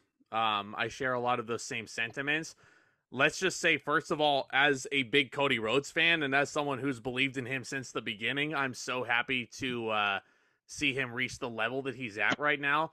Cody Rhodes is a guy who has an unwavering belief in himself, and he's not afraid to bet on himself. Case in point, when he requested his release in 2016, goes on the independent circuit, reinvents himself into the American Nightmare, goes and has these amazing clinics with his brother. He creates a whole other fucking wrestling promotion that gives WWE legitimate competition for the first time in 5 years. Like A wrestling promotion where he straight 20 put a years, rule on rather. himself. Sorry. A rule on himself a few months in that, hey guys, I'm not winning this world title. Yeah. Cody Rhodes, I mean, you could say he's been selfless his career also, but he's doing more things for other people than he is for himself. A lot of people might be annoyed that Cody Rhodes winning 2 Rumbles in a row. I didn't see one annoyed person in Tropicana Field when the camera cut to, the crowd reactions. There was a huge pop. And the fans were, I feel like, I would argue they were more behind Cody than they were for Punk. So yeah, for sure. And I understand it. I understand and respect this decision now. It's just like, I just can't help but, and I know you share the same sentiments. It just nagging in the back of my mind. It should have happened last year. And I know it's like, well, get over it, Tomas, get over it. Get over it. It didn't happen last year. It's going to happen this year. Okay, let me talk about that real quick, because I said on this podcast last year, and I said that Cody Rhodes losing at WrestleMania was like watching WrestleMania 21 and not crowning Batista, and instead just having Triple H do it. Yes, I mean, theoretically, you should have crowned Cody Rhodes last year, 100,000%. And I'm not just saying that because I was in the building and I would have loved to have been there for Cody's crowning achievement and finishing the story more so. But you also got to remember that Cody Rhodes' whole career and his whole upbringing, he didn't win the state championship as an amateur the first time around. It took him some time. So this is, I think, a great reflection of, Cody's whole journey to get here so far. He's reached the pinnacle. He's reached the main event of WrestleMania once before. He fell short because of bullshit. I was telling Tomas earlier, this is one of my favorite movie franchises of all time is the Rocky franchise. Rocky Balboa did not beat Apollo Creed in Rocky 1, because if Rocky had beaten Apollo in the first Rocky movie, then the whole idea of Rocky Balboa as a character wouldn't work. And you wouldn't get behind Rocky Balboa as an underdog. I feel like if Cody had beaten Roman last year, as much as I would have loved to have been there, people would have probably turned on him. I think it's a double-edged sword. I don't know. I have very mixed feelings about it now in hindsight. I get it. Yeah, again, I understand and I get it. And if they pull this off, which I think they will, just, feelings reserved, if Cody Rhodes does win the title WrestleMania, I will say that is one of the greatest stories they have ever told. Yes. And it's like, if they do pull it off, I will say, Vince, this is how you book a 2 WrestleMania feud. Because everyone and their mother says how poorly Rock and Cena was handled. And I will say this is already being handled better than Rock and Cena. Yes. Tony Khan, I hope you're taking notes. I hope you're taking notes on how to handle both Cody and Punk. So, I mean, it happened. Cody does the whole Kenny and Young Bucks tribute. He points to the sign, and then immediately after the fireworks go off, he turns around on the turnbuckle, points up to the skybox at Roman Reigns, and Michael Cole screams out, "Hey Roman, what inning are we in now?" And I'm yeah, that's Cody. You have to finish the fucking story this time. You have to. He does. He does. Because if he doesn't, I'm sorry, Cody Rhodes can't come back from this. And I don't think Triple H is going to let that happen. No. Triple H wouldn't let that happen to Cody Rhodes. It's time. It's time to do it. It's a milestone WrestleMania. Crown your babyface of the company. Let Roman Reigns do his part-time thing. I would actually, if you want to involve The Rock this year as a special enforcer, I don't want to say that would steal Cody's thunder, but The Rock would be there to ensure that the bloodline does not get involved. So, Yes. Here's you the thing. know, Yeah, if he does the fucking WrestleMania 27 thing where he just comes in and rock bottoms Reigns and that's how Cody Rhodes wins, that's gonna steal Cody Rhodes' thunder. no, But if no, let's just say Solo Cody, Sikoa comes out, he Samoan spikes Cody Rhodes, Jimmy gives him an Uso splash off the top rope, and then The Rock runs out to run them off. Perfect. yeah, Absolutely perfect. that's exactly what you got to do. Cody has got to beat Roman probably with 5 crossroads all in a row just to make sure that he's down for the 3 count. And then if you want to do something after, if you want to have Rock, like, you know, rock bottom Roman after the bell and then endorse Cody Rhodes and give Cody the ring after that, you can do that. You can absolutely Because do here's that. the same thing. Are we all forgetting that last year Kevin Owens and Sami Zayn came out to even the odds for Cody Rhodes by Yep. taking out the Usos? Yep. I And remember also, that. this is a little off topic, but hear me out. Hear me out. This is the rematch. And, you know, interference be damned, all that stuff. What we're saying right now is perfect. But what was Dusty Rhodes' bread and butter in WCW? Steel cage. The last time a steel cage match main event in WrestleMania, WrestleMania 2, Yeah. Hulk Hogan and King Kong Bundy. Well, you could do Hell in a Cell also. Nah, I think a steel cage would be more traditional. But Yeah. just think about it. We'll I'm see. not betting on it. I'm not holding my breath on it, but I was thinking that earlier. Like, you really want to up the ante and you don't want to do like a crazy gimmick, but you want to pay tribute to Dusty, as we all know Cody loves to do, because Dusty was his hero. Mm-hmm. That was Dusty's bread and butter in WCW. Put him The in a true cage. definition of a grudge match, a Yeah. steel cage. There you go. There you go. I think that's what you do. So Cody wins the Royal Rumble. CM Punk is probably going to win the Chamber in Perth just to get to Seth Rollins. So, yeah, that's WrestleMania season is shaping up nicely. As someone who is very nervous about The Rock coming in and taking Cody's thunder and just having the Roman match, he teased that he wanted to sit at the head of the table, but he's sitting at the Endeavor head of the table right now. So that's Yeah. probably what he meant at this point. So I With don't that think. being said, I thought this Rumble was good. I thought last year's was better, and I like the Yeah. women's match more. I don't know what it is about this one. I feel like there was a lot of coulda, shoulda, woulda. You know, Ray could have been in there. You know, Big E was wishful thinking. I get that. But I just Yeah. feel like there was a lot more excitement in the women's, and there was, I feel like, a little more drama. And to quote Solomonster, I just feel like this Royal Rumble match never kicked into the third gear. Yeah, this Rumble match. No, I don't want to say it didn't kick into third gear because the ending was phenomenal. The ending part of this match was great in my book, and that's what made this Rumble match for me. But, I mean, a lot of the Rumbles that we're going to talk about in the Ruthless Aggression era had a lot of dead spots in there too, didn't they? Like, Yeah, for sure. And you want to talk so about Attitude Era Royal Rumbles where nobody in that match mattered except for the 2 or 3 1998. people that could win? 1998. Yep. So Hmm. that's what this felt like. But in any case, folks, this pay-per-view I thought was solid. Not as good as last year's Royal Rumble. The ending did hit like crack, as one of the reports said on Twitter. And I can't wait to see Cody finish the story. I'm going to go with a 7.75 out of 10 for this show. I thought all the matches were good. Both Rumble matches I enjoyed. Women's match was probably more fun. Men's match was a lot more dramatic. I think it's just all comes down to what you like in your Rumbles and what you Yeah, for what you sure. enjoy. I'm going to give it a 7.5 and agree with you that it was solid. Just, you know, also a lot of predictability. I think, with the exception of the men's, like we all saw like everything. And, you know, again, it was, I will damn near say it was very risky doing Cody Rhodes 2 years in a row. But again, I understand it now. And if they can finish the goddamn story, I want Jeez. there to be the end to this goddamn story. Me Then too, it will man. be one of the greatest stories ever told. Yeah, I think so too. But guys, join us on the road to WrestleMania. We're officially on the road. Thank you for sitting with us for as long as you have. Yeah, 2 Royal Rumble matches and a lot to discuss. Thank you guys so much again for your support. Hit that subscribe button as well as that thumbs up. Our ZNT wrestling show live stream with good mic work has been postponed for Royal Rumble 1999, and that will come back at a later date. But yeah, lots more to look forward to. We got Elimination Chamber next month. We got Unforgiven 2005 in the pipeline for the retro. Should be a fun time. Should be a really fun time. Any more parting words, Tomas? No, look forward to, the Elimination Chamber review. We will be continuing the retrospective with Unforgiven 2005. That's a That's an interesting show. Yeah, A lot it's more that's coming up, and I can't wait for the main attraction, Shelton Benjamin versus Kerwin White.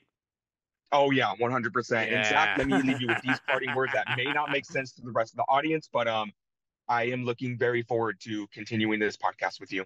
Same. Me too, man. Can't wait. So commence that back talk and talk to you guys soon.